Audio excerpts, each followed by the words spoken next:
उम्मीद करदा तुसी सारे भले चंगे होवोगे ते अपनी ज़िंदगी नूं इंजॉय कर रहे होवोगे।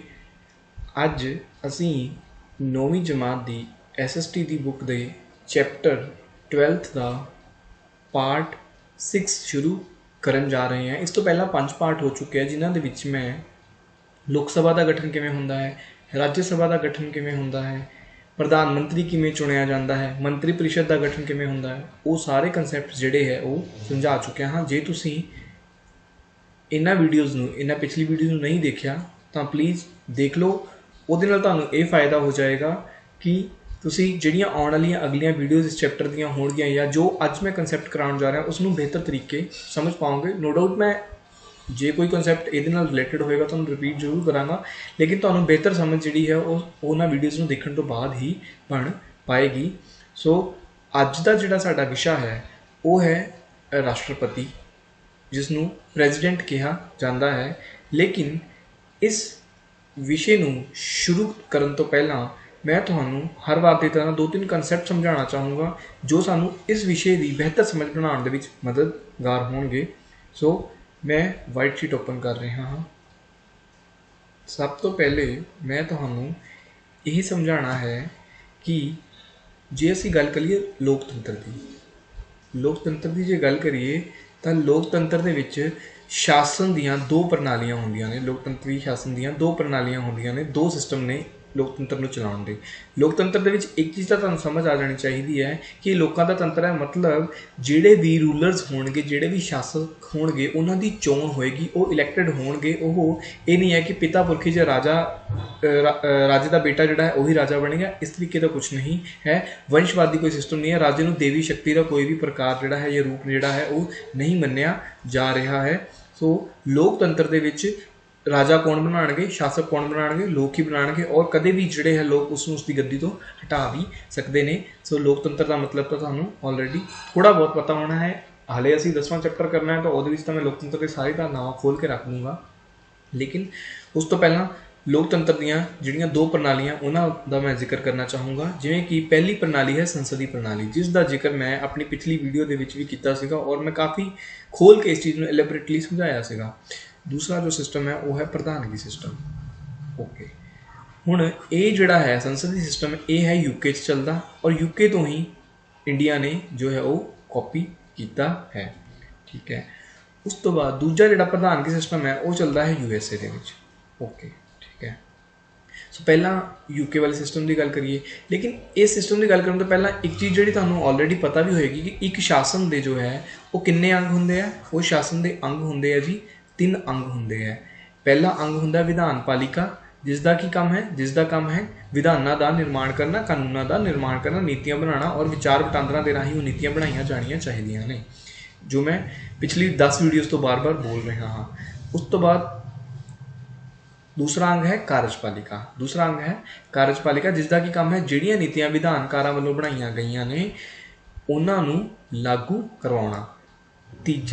तीजा जिहड़ा अंग है उसका नाम है न्यायपालिका का काम की है झगड़े सुलझवाना। झगड़े जो है चाहे आपसी नागरिकों के बीच हो सकते हैं या फिर किसी नागरिक सरकार नाल भी तो किसी गल पर झगड़ा हो सकता है। ठीक है जी, डिस्प्यूट तो जी डिसएग्रीमेंट है वो तो ह्यूमन बीइंग अपने जन्म के नाल लैके आंदा। असहमति जिहड़ी हैगी है क्योंकि इंसान नूं जिहड़ा है वो रब वल्लों विवेक दिता गया है तो असीं अपनी बुद्धि का इस्तेमाल करके जो है हर चीज़ के उत्ते क्वेश्चन जिहड़ा है वो उठा सकते हैं। जो क्वेश्चन उठाया जाएगा तो असहमति आएगी तो उन्होंने असहमतियों का जोड़ा हल है सोल्यूशन है वो इंटरप्रिटेशन जी है वो कि वल्लों की जाएगी, उसका जो सोल्यूशन है वो न्यायपालिका वल्लों किया जाएगा। तो शासन के 3 अंग है ये तो तुहानूं क्लीयर है ही है, ये कोई दो राय नहीं है। हुण इन्हां तीनों अंगों ही मैं इन्हां 2 प्रणालियों बार बार यूज़ कराँगा, इसलिए मैं तुहानूं रिवाइंड करवाता कि शासन के 3 अंग होंगे, तुहानूं याद आ जाए। Okay done.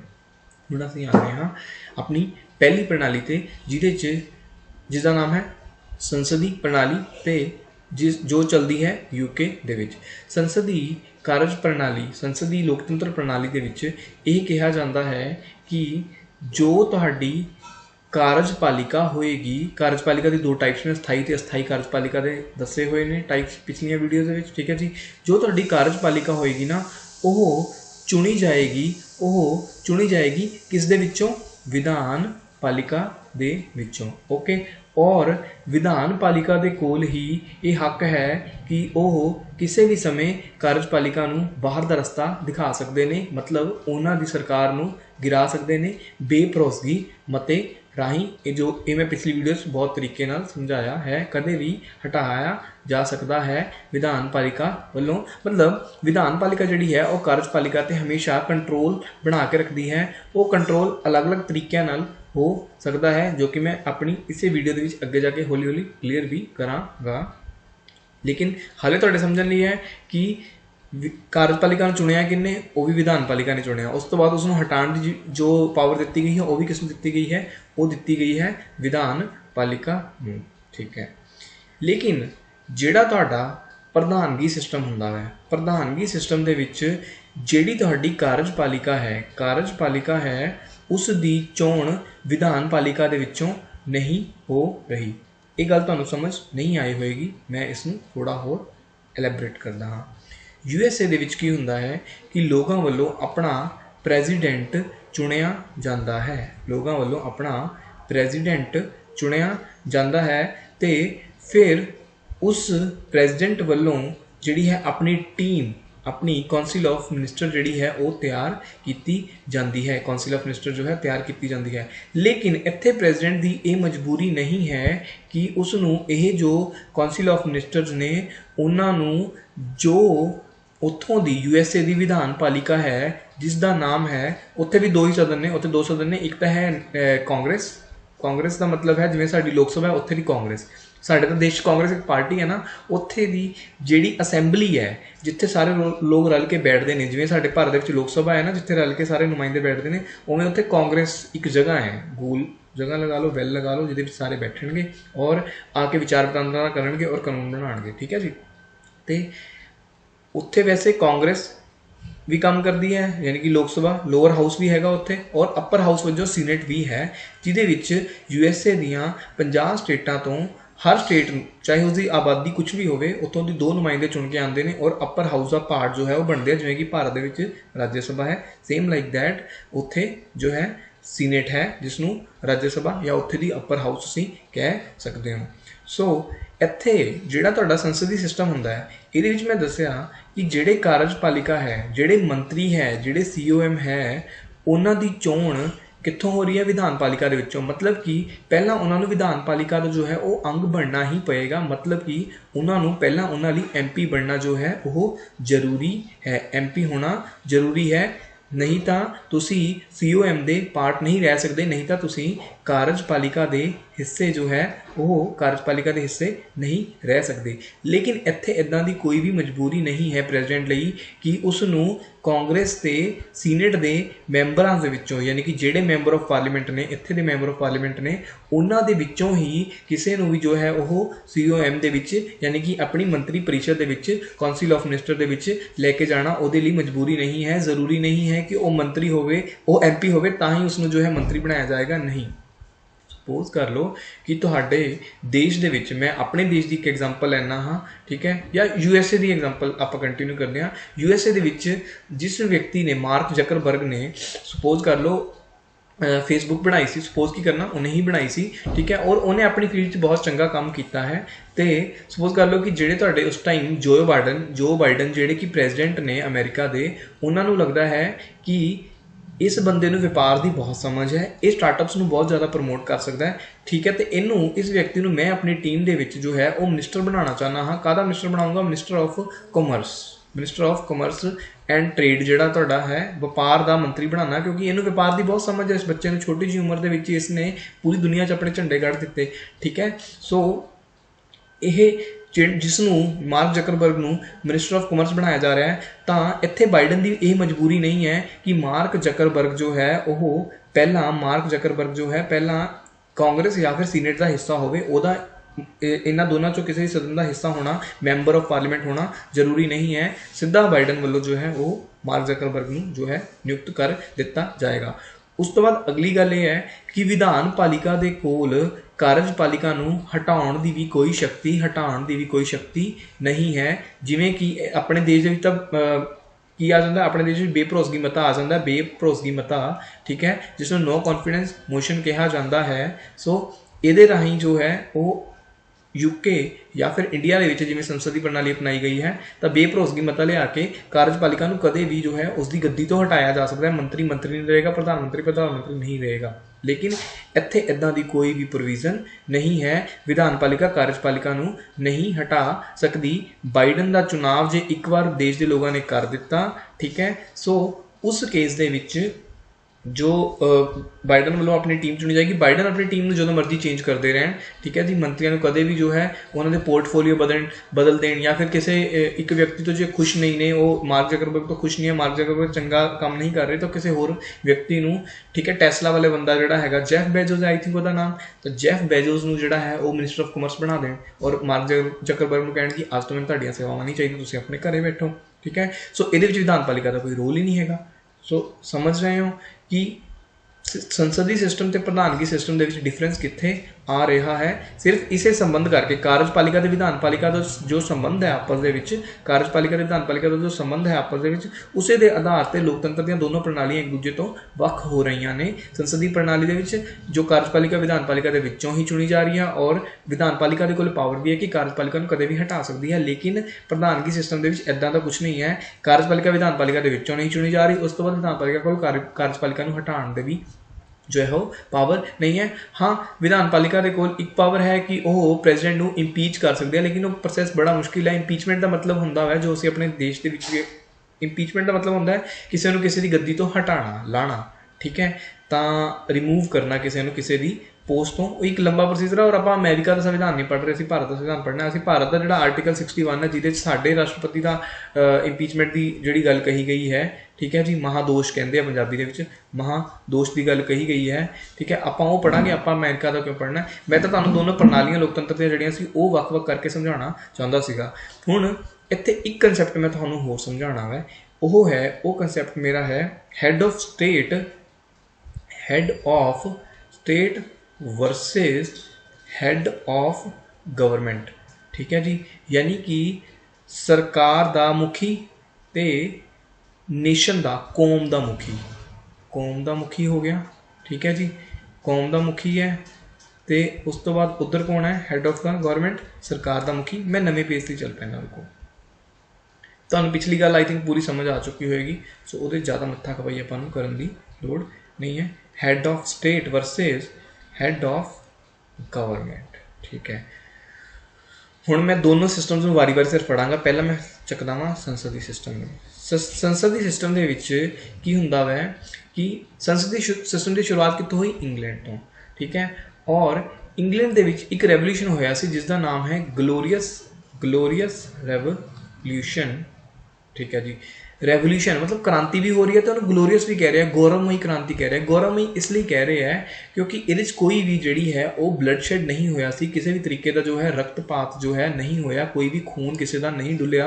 फिर तुसीं कहोगे कि ये क्रांति किवें हो गई या फिर विद्रोह किवें हो गया, है ना, क्योंकि विद्रोह दे विच लड़ाई होएगी तो बहुत सारे लोग जिहड़े हैं मरनगे जीणगे, लेकिन इदां दा कुछ नहीं हो रहा। सो ग्लोरीअस रेवोल्यूशन की होया सीगा, मैं ब्रीफ दे विच दसना चाहूँगा कि पहला इंग्लैंड दे विच जो है राज किया जाता सी, शासन किया जाता सी, वो किया जाता सीगा राजे राणियां वल्लों, ठीक है जी, किंग वल्लों। ओके, सो हुण ये तो चल रही है जी तुहाडी मोनार्की, ठीक है, तानाशाही चल रही है। हुण तुसीं तानाशाही तो किहदे विच कन्वर्ट करना है, डेमोक्रेसी च कन्वर्ट करना है, डेमोक्रेसी दे विच कन्वर्ट करना है, ठीक है। रेवोल्यूशन का मतलब तो होंदा कोई इकोदम रेडिकल चेंज आ जाए, मतलब यू टर्न वज जाए, ठीक है। जो कोई जमीन है वो आसमान बन जाए, आसमान जमीन बन जाए, तो यही हो रहा ना। मोनार्की तो देखो डेमोक्रेसी तो तुसीं जा रहे हो, ठीक है, और ये किसी भी तरीके का कोई रक्तपात नहीं हो रहा, ठीक है।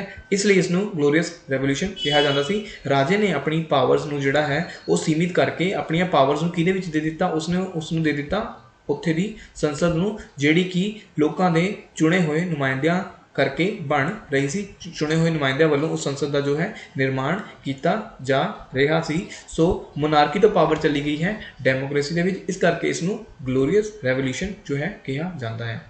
लेकिन इत्थे हुण एक मज़ेदार गल यह सीगी कि किंग कहंदा यार मेरी कोई तो इज्जत रखो ना, मतलब तुसीं सारी पावर मेरे को खो के डेमोक्रेसी नूं दे जाते हो, तो थोड़ा बहुत मेरा मान बनया रहना चाहिए।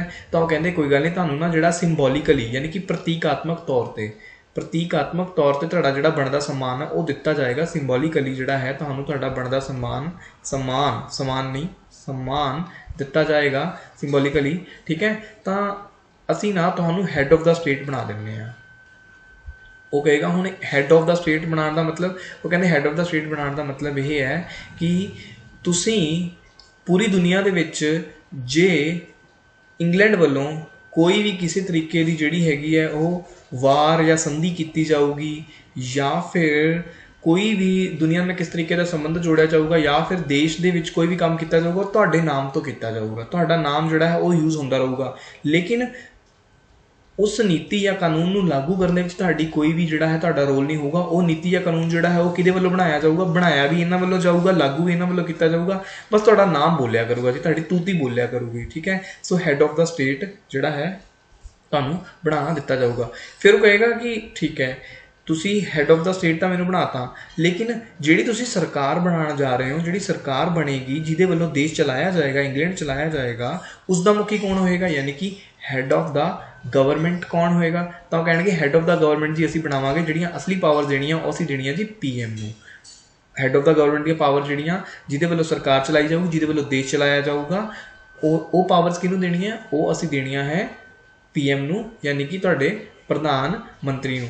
सो साडा देश जो है भारत है वो भी कदे ना कदे इंग्लैंड की बस्ती सीगा, इंग्लैंड की जो है असी बस्ती सीगे, ठीक है। असी बहुत सारिया चीज़ां जिहड़ियां इंग्लैंड तो फॉलो कीतियां, इसे करके असी इंग्लैंड तो ही जिहड़ा है यह संसद की प्रणाली भी जिहड़ी है वो फॉलो कर लही, ठीक है। सो इस केस दे विच जो है संसदी सिस्टम दे विच भारत दे विच जो हैड ऑफ द स्टेट है वो बनाया गया है प्रेजिडेंट नूं, ठीक है जी।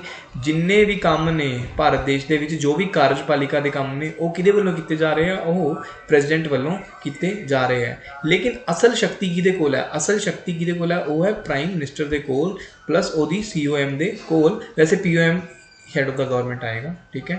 पीएम जिहड़ा है प्रधानमंत्री है, मोदी जी जिहड़ी है उन्होंने असल रूलर मन्निया जा रहा है, असली शासक है। जे तुसी पिछली वीडियो नूं याद कर पाओ तो उत्थे पहली लाइन लिखी सी प्रधानमंत्री देश का असली शासक हुंदा। उसका मतलब ये सीगा, क्योंकि मैं तुहानूं आर्टिकल 74(1) भी पढ़ाया सीगा, जिहदे च मैं दस्सिया सीगा कि प्रेजिडेंट किहदी सलाह ते काम करेगा, किसदी सलाह ते काम करेगा, वो सलाह ते काम करेगा सीओएम दी सलाह ते, यानी कि सीएम का मुखी तो मोदी जी है, यानी कि जिहड़े पीएम साहब ने, यानी कि पीएम की सलाह ते काम करेगा। और ये सलाह जिहड़ी है वो बाइंडिंग है, बंधनकारी है, ठीक है जी। इस सलाह तो अलावा वो काम नहीं कर सकता।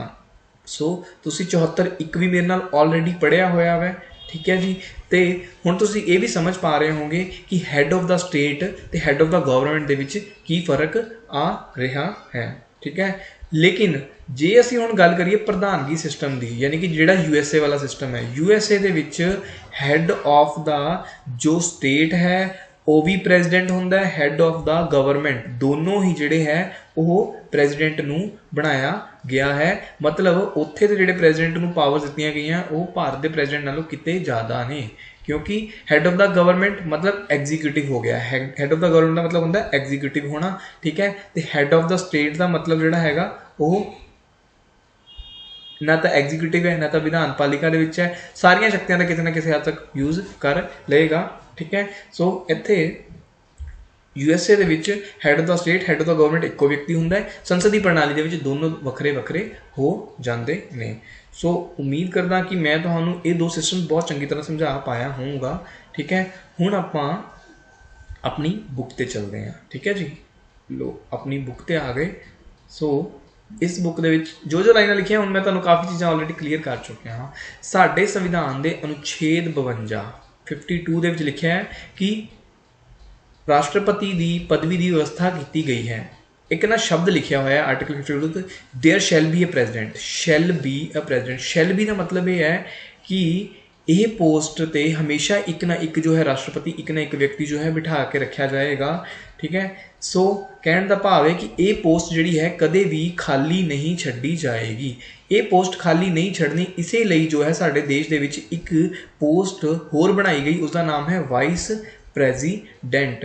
कहने का भाव यह कि परमात्मा ना करे कदे प्रेजिडेंट साहब की जी डैथ हो जाए, ठीक है, या फिर उन्होंने वालों रिजाइन कर दिता जाए, या फिर उन्होंने महादोष ला के उन्होंने हटा दिता जाए, संसद वालों हटा दिता जाए कि तुसी साडे हैड ऑफ द स्टेट रहन दे लायक नहीं हो। ठीक है, वो कुछ ग्राउंड्स लिखे गए आर्टिकल 61 के लिखे गए हैं, आर्टिकल 61 साडे देश के, ठीक है, अनुच्छेद 61 जो संविधान लिखा वो कुछ ग्राउंड्स लिखे गए कि किन्ना ग्राउंड्स से जोड़ा है उत्थे एक ग्राउंड लिखा है कि संविधान की जे तुसी पालना नहीं करोगे, क्योंकि जो राष्ट्रपति है उस वालों सौं चक्की गई सी प्रधानमंत्री मंग ही कि मैं जदों तक इस पोस्ट पर रहूँगा तो मैं संविधान की पालना करूँगा, मैं संविधान को पवित्र ग्रंथ मनूंगा। ठीक है, तो जे तुसी उस संविधान का उलंघन करोगे, ठीक है, एक ग्राउंड दसिया गया आर्टिकल 61 कि जे संविधान का उलंघन करोगे तो उस केस के तुहानू पदवी तो जो है हटाया जा सकता है। तो प्रेजिडेंट को हटाने के जोड़े तरीके ने, या तो उसकी डैथ हो जाए, या फिर उस वालों जो है रिजाइन कर दिता जाए, अपनी पोस्ट आप ही छड़ दी जाए, अपनी इच्छा ना जो है अस्तीफा दे दिता जाए, या फिर उस वालों संविधान की उलंघना होने पर संसद वालों महादोष यानी कि इंपीचमेंट राही उसकी पोस्ट तो हटा दिता जाए। सो इस केस के उसकी जी गद्दी है वो खाली होगी, सो उसकी गद्दी खाली हो गई। या फिर यह भी हो सकता है प्रेजिडेंट साहब कुछ दिन वाली हफ्ते लिए जोड़े है किसी दौरे पर विदेशी दौरे पर गए हुए उदों उन्होंने पोस्ट खाली है, तो ये पोस्ट कदे भी खाली नहीं हो सकती। सो इस पोस्ट को सांभिया जाएगा कि वालों वाइस प्रेजिडेंट साहब वालों। हुण सपोज कर लो कि वाइस प्रेजिडेंट साहब की भी तबीयत खराब है, या फिर इस टाइम वाइस प्रेजिडेंट की पोस्ट भी इंडिया खाली पई सी। ठीक है, सो उस केस दे विच ये कहा गया है कि जो चीफ जस्टिस ऑफ इंडिया होणगे, जो सुप्रीम कोर्ट के चीफ जस्टिस ऑफ इंडिया ने, ठीक है जी, महान्यायाधीश ने, उन्होंने वालों इस पोस्ट को सांभिया जाएगा। जे सपोज कर लो हम कह दें कि ये भी अवेलेबल नहीं है, फिर कौन सांभेगा? फिर सीनियर मोस्ट जिहड़ा जज है सुप्रीम कोर्ट का, उस वालों इस कुर्सी पर बैठा जाएगा। कहने का भाव है कि अनुच्छेद 52 शैल शब्द का यूज़ किया गया है। शैल का मतलब है कि हमेशा ही इत्थे इस पोस्ट पर एक व्यक्ति जो है अपना राष्ट्रपति बन के बैठा ही रहेगा, कदे भी वैक्यूम क्रिएट नहीं होएगा। जिमें कि मैं तुहानूं एक एग्जांपल देना कि जे तुसी हैड ऑफ द स्टेट की पोस्ट कदे खाली नहीं छड्ड सकते। हाँ, हैड ऑफ द गवर्नमेंट की पोस्ट कदे ना कदे खाली हो भी सकती है, क्योंकि की होंदा है कि जो बेभरोसगी मता किसी सरकार के अगेंस्ट पास हो गया तो हुण 1 महीने का टाइम है, 2 महीने का टाइम दिता गया है राष्ट्रपति वालों कि कोई भी व्यक्ति जिहड़ा होर है वो सरकार बनाना चाहता है, यानी कि प्रधानमंत्री बनना चाहता है अपनी COM की टीम के नाल, वो मेरे को आ सकता है। ठीक है, उस दौरान हैड ऑफ द गवर्नमेंट की पोस्ट जी है वो खाली पई है, लेकिन हैड ऑफ द स्टेट की पोस्ट खाली देश के ना रहे, राजनीतिक जो है अस्थिरता कदे भी ना आए, उस लई ये पूरा प्रोविजन संविधान में लिखा है कि जे राष्ट्रपति नहीं होएगा तो वाइस प्रेजिडेंट जो है वो प्रेजिडेंट वाला रोल प्ले करेगा, जो वाइस प्रेजिडेंट भी नहीं होएगा तो उस जगह पर CGI जो है वो प्रेजिडेंट का रोल प्ले करेगा। सो ये अगे दसिया गया है कि कौन जो है राष्ट्रपति की पदवी पर बैठ सकता है, कौन कौन बैठ सकता है। ठीक है जी, सो पहली लाइन जो है आर्टिकल 52 तुहानूं क्लीयर होना चाहिए है। अगली लाइन लिखी है राष्ट्रपति को संसद का अंग मन्निया जाता है। ये तो मैं बहुत देर का बोल रहा हाँ कि संसद के किन्ने अंग होंगे हैं जी? संसद के 3 अंग होंगे हैं, संसद के 3 अंग होंगे हैं। ठीक है जी, पहला है लोक सभा, दूजा है राज्य सभा, तो तीसरा है प्रेजिडेंट। हुण इन्हों संसद का अंग क्यों मन्निया जा रहा है, ये भी मैं ऑलरेडी दस चुकिया कि जदों इन्हों वालों कोई बिल जो है उस पर मंजूरी दे दी जाती है, वो बिल एक्ट कदों बनेगा? जदों प्रेजिडेंट साहब वालों इस पर टिक लाई जाएगी और प्रेजिडेंट साहब वालों कहा जाएगा हाँ जी ठीक है, ये कानून तुसी बिल्कुल ठीक बनाया है। मतलब प्रेजिडेंट की जिहड़ी है वो मंजूरी जरूरी है जे किसी बिल में तुसी कानून की शेप देनी है। ठीक है, ये तो एक तरह का बिल तो एक प्रस्ताव है, जिस प्रस्ताव को लोक सभा ते राज्य सभा जिहड़े जनता के चुने हुए नुमाइंदे ने उन्हां वालों जो है वो मंजूर कर लिया गया है। हुण इसनूं कानून कौन बनाएगा? उसनूं कानून बनाएंगे प्रेजिडेंट साहब, राष्ट्रपति साहब। इस करके इन्हों संसद का अंग मन्निया जाता है, क्योंकि संसद आप पढ़िया सी संसद का मतलब की सीगा केंद्रीय विधान पालिका।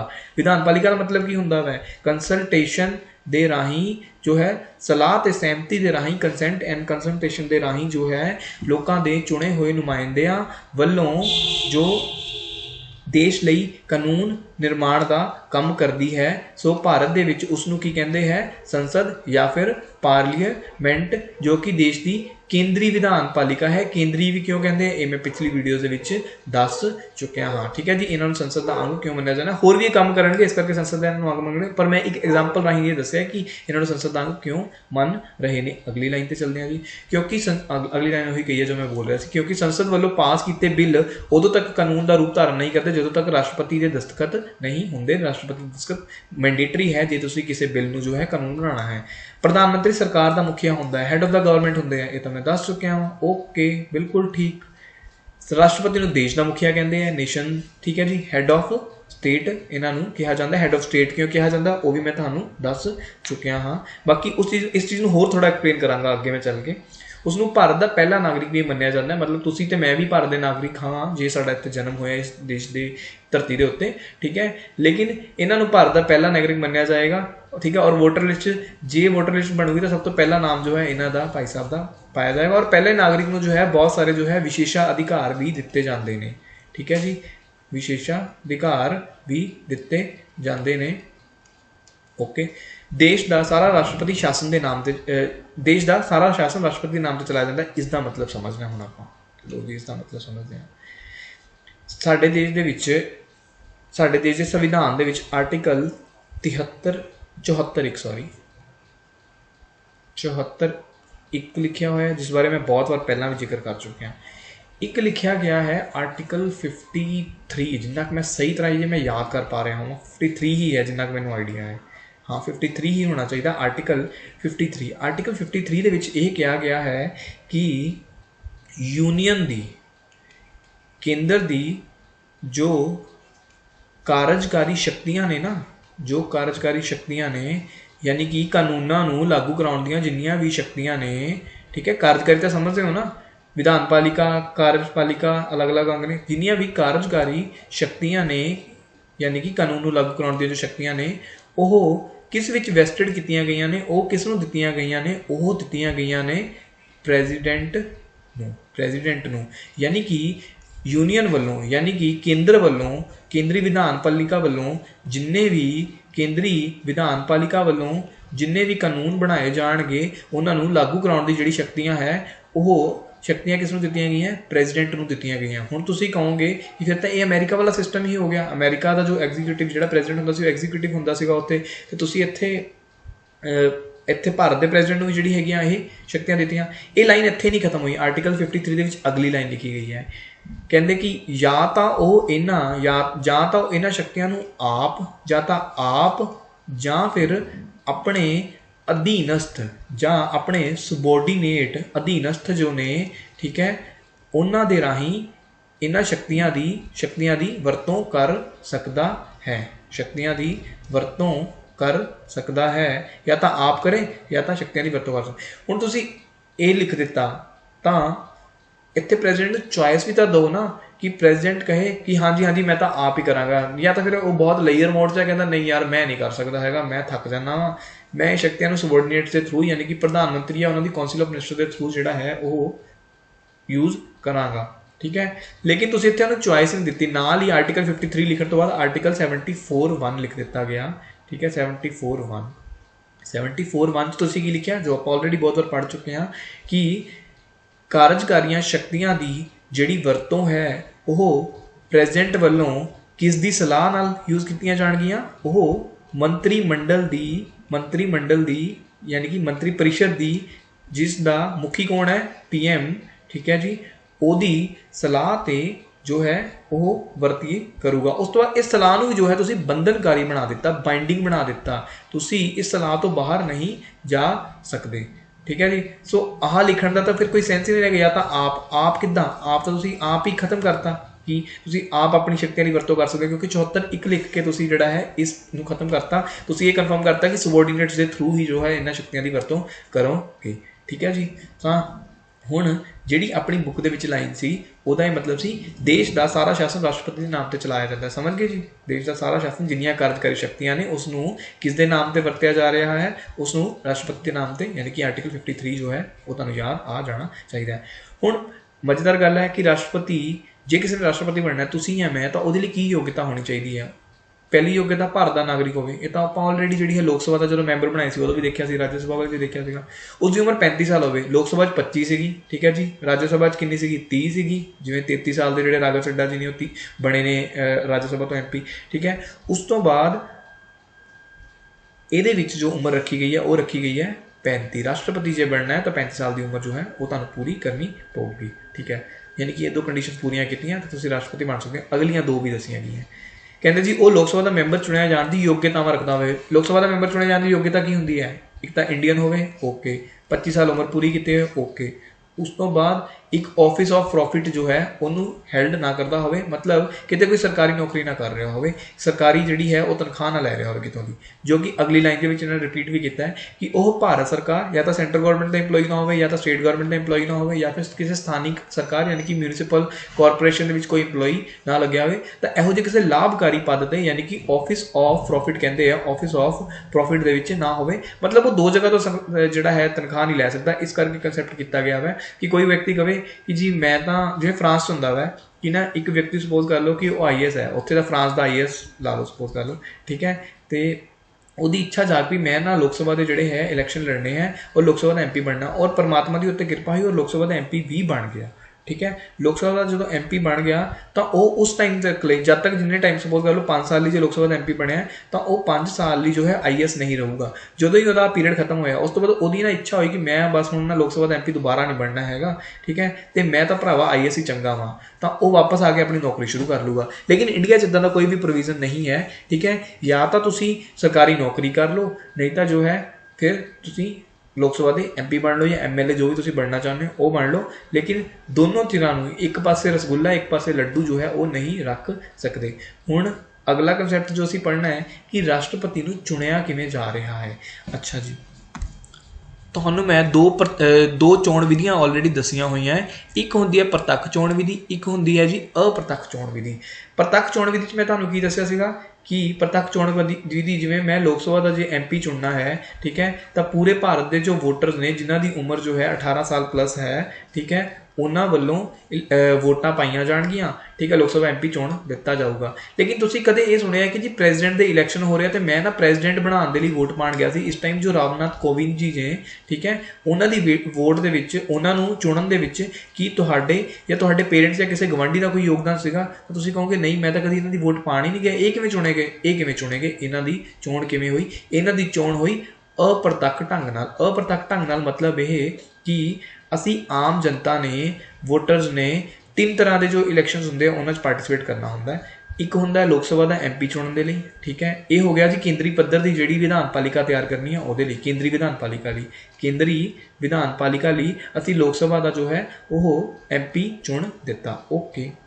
ਉਸ ਤੋਂ ਬਾਅਦ ਮੈਂ MLA ਚੁਣਿਆ ਜੋ ਮੇਰੀ ਸਟੇਟ ਦੇ ਵਿੱਚ, ਸਟੇਟ ਦੀ ਜੋ ਸੂਬੇ ਦੀ ਯਾਨੀ ਕਿ ਕੇਂਦਰ ਦੀ ਜਗ੍ਹਾ ਸੂਬੇ ਦੀ ਵਿਧਾਨ ਪਾਲਿਕਾ ਹੋ ਗਈ, ਸੂਬੇ ਦੀ ਜੋ ਵਿਧਾਨ, ਜਿਸ ਨੂੰ ਪ੍ਰਾਂਤੀ ਵਿਧਾਨ ਪਾਲਿਕਾ ਵੀ ਕਹਿੰਦੇ ਆ, ਪ੍ਰਾਂਤੀ ਵਿਧਾਨ ਪਾਲਿਕਾ, ਠੀਕ ਹੈ ਜੀ, ਪ੍ਰਾਂਤੀ ਵਿਧਾਨ ਪਾਲਿਕਾ ਦੇ ਵਿੱਚ ਜਾ ਕੇ ਮੇਰੀ ਨੁਮਾਇੰਦਗੀ ਕਰੇਗਾ, ਓਕੇ। ਇਹ ਹੋ ਗਈ ਨੇਸ਼ਨ ਲੈਵਲ ਤੇ, ਇੰਡੀਆ ਲੈਵਲ ਤੇ। ਇਹ ਹੋ ਗਈ ਜੀ ਪੰਜਾਬ ਲੈਵਲ ਤੇ। ਉਸ ਤੋਂ ਬਾਅਦ ਆ ਹੋ ਗਈ ਸਪੋਜ਼ ਕਰ ਲਓ ਤੁਹਾਡੀ ਡਿਸਟ੍ਰਿਕਟ ਹੈ ਅੰਮ੍ਰਿਤਸਰ, ਇਹ ਅੰਮ੍ਰਿਤਸਰ ਲੈਵਲ ਤੇ ਜਿਹੜੀ ਮਿਊਨਿਸਪਲ ਕਾਰਪੋਰੇਸ਼ਨ ਚੁਣੀ ਜਾ ਰਹੀ ਹੈ, ਜਿਹਦੇ ਵਿੱਚ ਇਹ ਮੈਂ ਸ਼ਹਿਰ ਪੱਧਰ ਤੇ, ਸ਼ਹਿਰੀ ਵਿਧਾਨ ਪਾਲਿਕਾ ਜਿਹੜੀ ਮੇਰੀ ਹੈਗੀ ਹੈ, ਠੀਕ ਹੈ, ਉੱਥੇ ਜਿਹੜੇ ਮੈਂ ਕੌਂਸਲਰ ਚੁਣ ਰਿਹਾ ਹਾਂ ਜਾਂ ਪਿੰਡ ਦੇ ਵਿੱਚ ਰਹਿਣਾ ਵਾਂ ਤਾਂ ਸਰਪੰਚ ਚੁਣ ਰਿਹਾ ਵਾਂ, ਠੀਕ ਹੈ, ਤਾਂ ਇਹ ਲੋਕਲ ਜਿਹੜੀ ਬੋਡੀ ਹੈਗੀ ਹੈ ਇਹ ਉਹਦੇ ਚੋਣ ਦੇ ਵਿੱਚ ਮੈਂ ਪਾਰਟੀਸਪੇਟ ਕਰਦਾ ਹਾਂ, ਠੀਕ ਹੈ। ਤਾਂ ਇੱਕ ਵੋਟਰ 3 ਵਾਰ ਵੋਟ ਕਰਨ ਜਾਂਦਾ ਹੈ, ਲੇਕਿਨ ਉਹ ਪ੍ਰੈਜ਼ੀਡੈਂਟ ਲਈ ਕਦੇ ਵੋਟ ਕਰਨ ਨਹੀਂ ਜਾਂਦਾ, ਓਕੇ। ਸੋ ਹੁਣ ਇੱਕ ਵੋਟਰ ਨੇ ਜਿਹੜੇ 2 ਨੁਮਾਇੰਦੇ ਚੁਣੇ ਸੀਗੇ, ਇੱਕ ਤਾਂ ਲੋਕ ਸਭਾ ਦਾ MP ਚੁਣਿਆ ਸੀਗਾ, ਓਕੇ, ਔਰ ਜਿਹੜਾ ਇੱਕ MLA ਚੁਣਿਆ ਸੀਗਾ ਆਪਣੀ ਸੂਬੇ ਦੀ ਵਿਧਾਨ ਸਭਾ ਲਈ।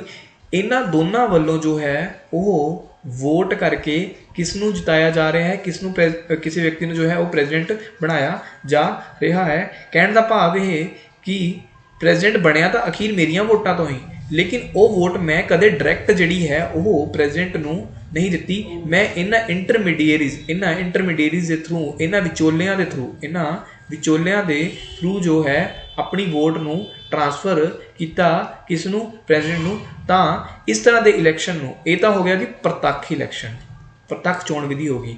ਔਰ ਜਦੋਂ ਵੋਟ ਇੱਥੋਂ ਦੀ ਇੱਥੇ ਤੱਕ ਪਹੁੰਚੀ ਤਾਂ ਆ ਵਿੱਚ ਵਿਚੋਲੀਏ ਆ ਗਏ, ਤਾਂ ਇਸ ਨੂੰ ਕਿਹਾ ਜਾਏਗਾ ਅਪ੍ਰਤੱਖ ਚੋਣ ਵਿਧੀ। ਸੋ ਮੈਂ ਉਮੀਦ ਕਰਦਾ ਕਿ ਮੈਂ ਤੁਹਾਨੂੰ ਕਲੀਅਰ ਕਰ ਪਾਵਾਂਗਾ ਕਿ ਪ੍ਰੈਜ਼ੀਡੈਂਟ ਅਸੀਂ ਕਿਵੇਂ ਚੁਣਿਆ। ਕਹਿੰਦਾ ਭਾਰਤ ਦੇ ਰਾਸ਼ਟਰਪਤੀ ਦੀ ਚੋਣ ਅਪ੍ਰਤੱਖ ਢੰਗ ਨਾਲ ਕੀਤੀ ਜਾਂਦੀ ਹੈ। ਅਪ੍ਰਤੱਖ ਚੋਣ ਵਿਧੀ ਦੱਸਦੀ ਜਿਸ ਵਿੱਚ ਲੋਕ ਸਭਾ, ਰਾਜ ਸਭਾ ਦੇ ਵਿਧਾਨ ਸਭਾ ਦੇ ਤੇ ਕੇਂਦਰੀ ਸ਼ਾਸਿਤ ਪ੍ਰਦੇਸ਼ਾਂ ਦੀਆਂ ਵਿਧਾਨ ਸਭਾਵਾਂ ਦੇ ਕੇਂਦਰ ਜਿਹੜੀ UTs ਮੈਂ ਆਲਰੇਡੀ ਦੱਸਿਆ ਹੈ ਕਿ ਦਿੱਲੀ ਤੇ ਪੌਂਡੀਚੇਰੀ ਐਸੀ UTs ਨੇ ਜਿਨ੍ਹਾਂ ਦੇ ਕੋਲ ਵਿਧਾਨ ਸਭਾ ਵੀ ਹੈ। ਅਦਰਵਾਈਜ਼ ਜਿਹੜੀਆਂ ਹੋਰ ਜਿਵੇਂ ਚੰਡੀਗੜ੍ਹ ਹੋ ਗਿਆ, या अंडमान निकोबार हो गया, लक्षद्वीप हो गया, या दादर नगर हवेली हो गई, ठीक है, इन्हां दे कोल अपनी विधान सभा नहीं है। दिल्ली ते पांडिचेरी ने सुभाग मिला है कि ये यूटीज होने के बावजूद भी इन्होंने अपनी विधान सभा मिली हुई है। सो लोक सभा के मैंबर, ठीक है जी, राज्य सभा के मैंबर, राज्य सभा इत्थे ना एक कोमा पाना चाहिए सी, राज्य सभा विधान सभावां, हाँ कोमा, ठीक है, ਇੱਥੇ ਕੋਮਾ ਆਣਾ ਸੀ, ਦੀਆਂ ਕੱਟ ਦਿਓ।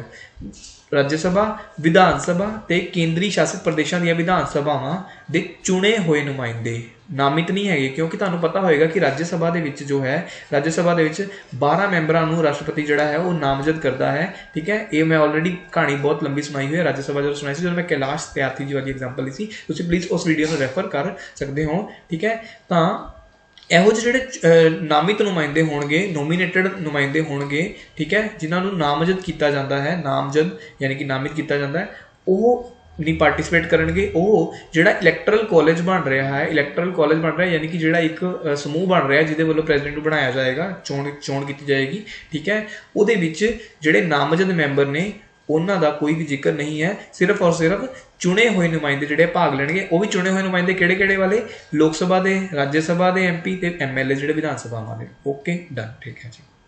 ਹੁਣ ਅਸੀਂ ਅਗਲੇ ਪੁਆਇੰਟ 'ਤੇ ਚੱਲੀਏ ਕਿ ਭਾਰਤ ਦੇ ਰਾਸ਼ਟਰਪਤੀ ਦਾ ਜਿਹੜਾ ਕਾਰਜਕਾਲ ਆ ਉਹ ਕਿੰਨਾ ਹੈ।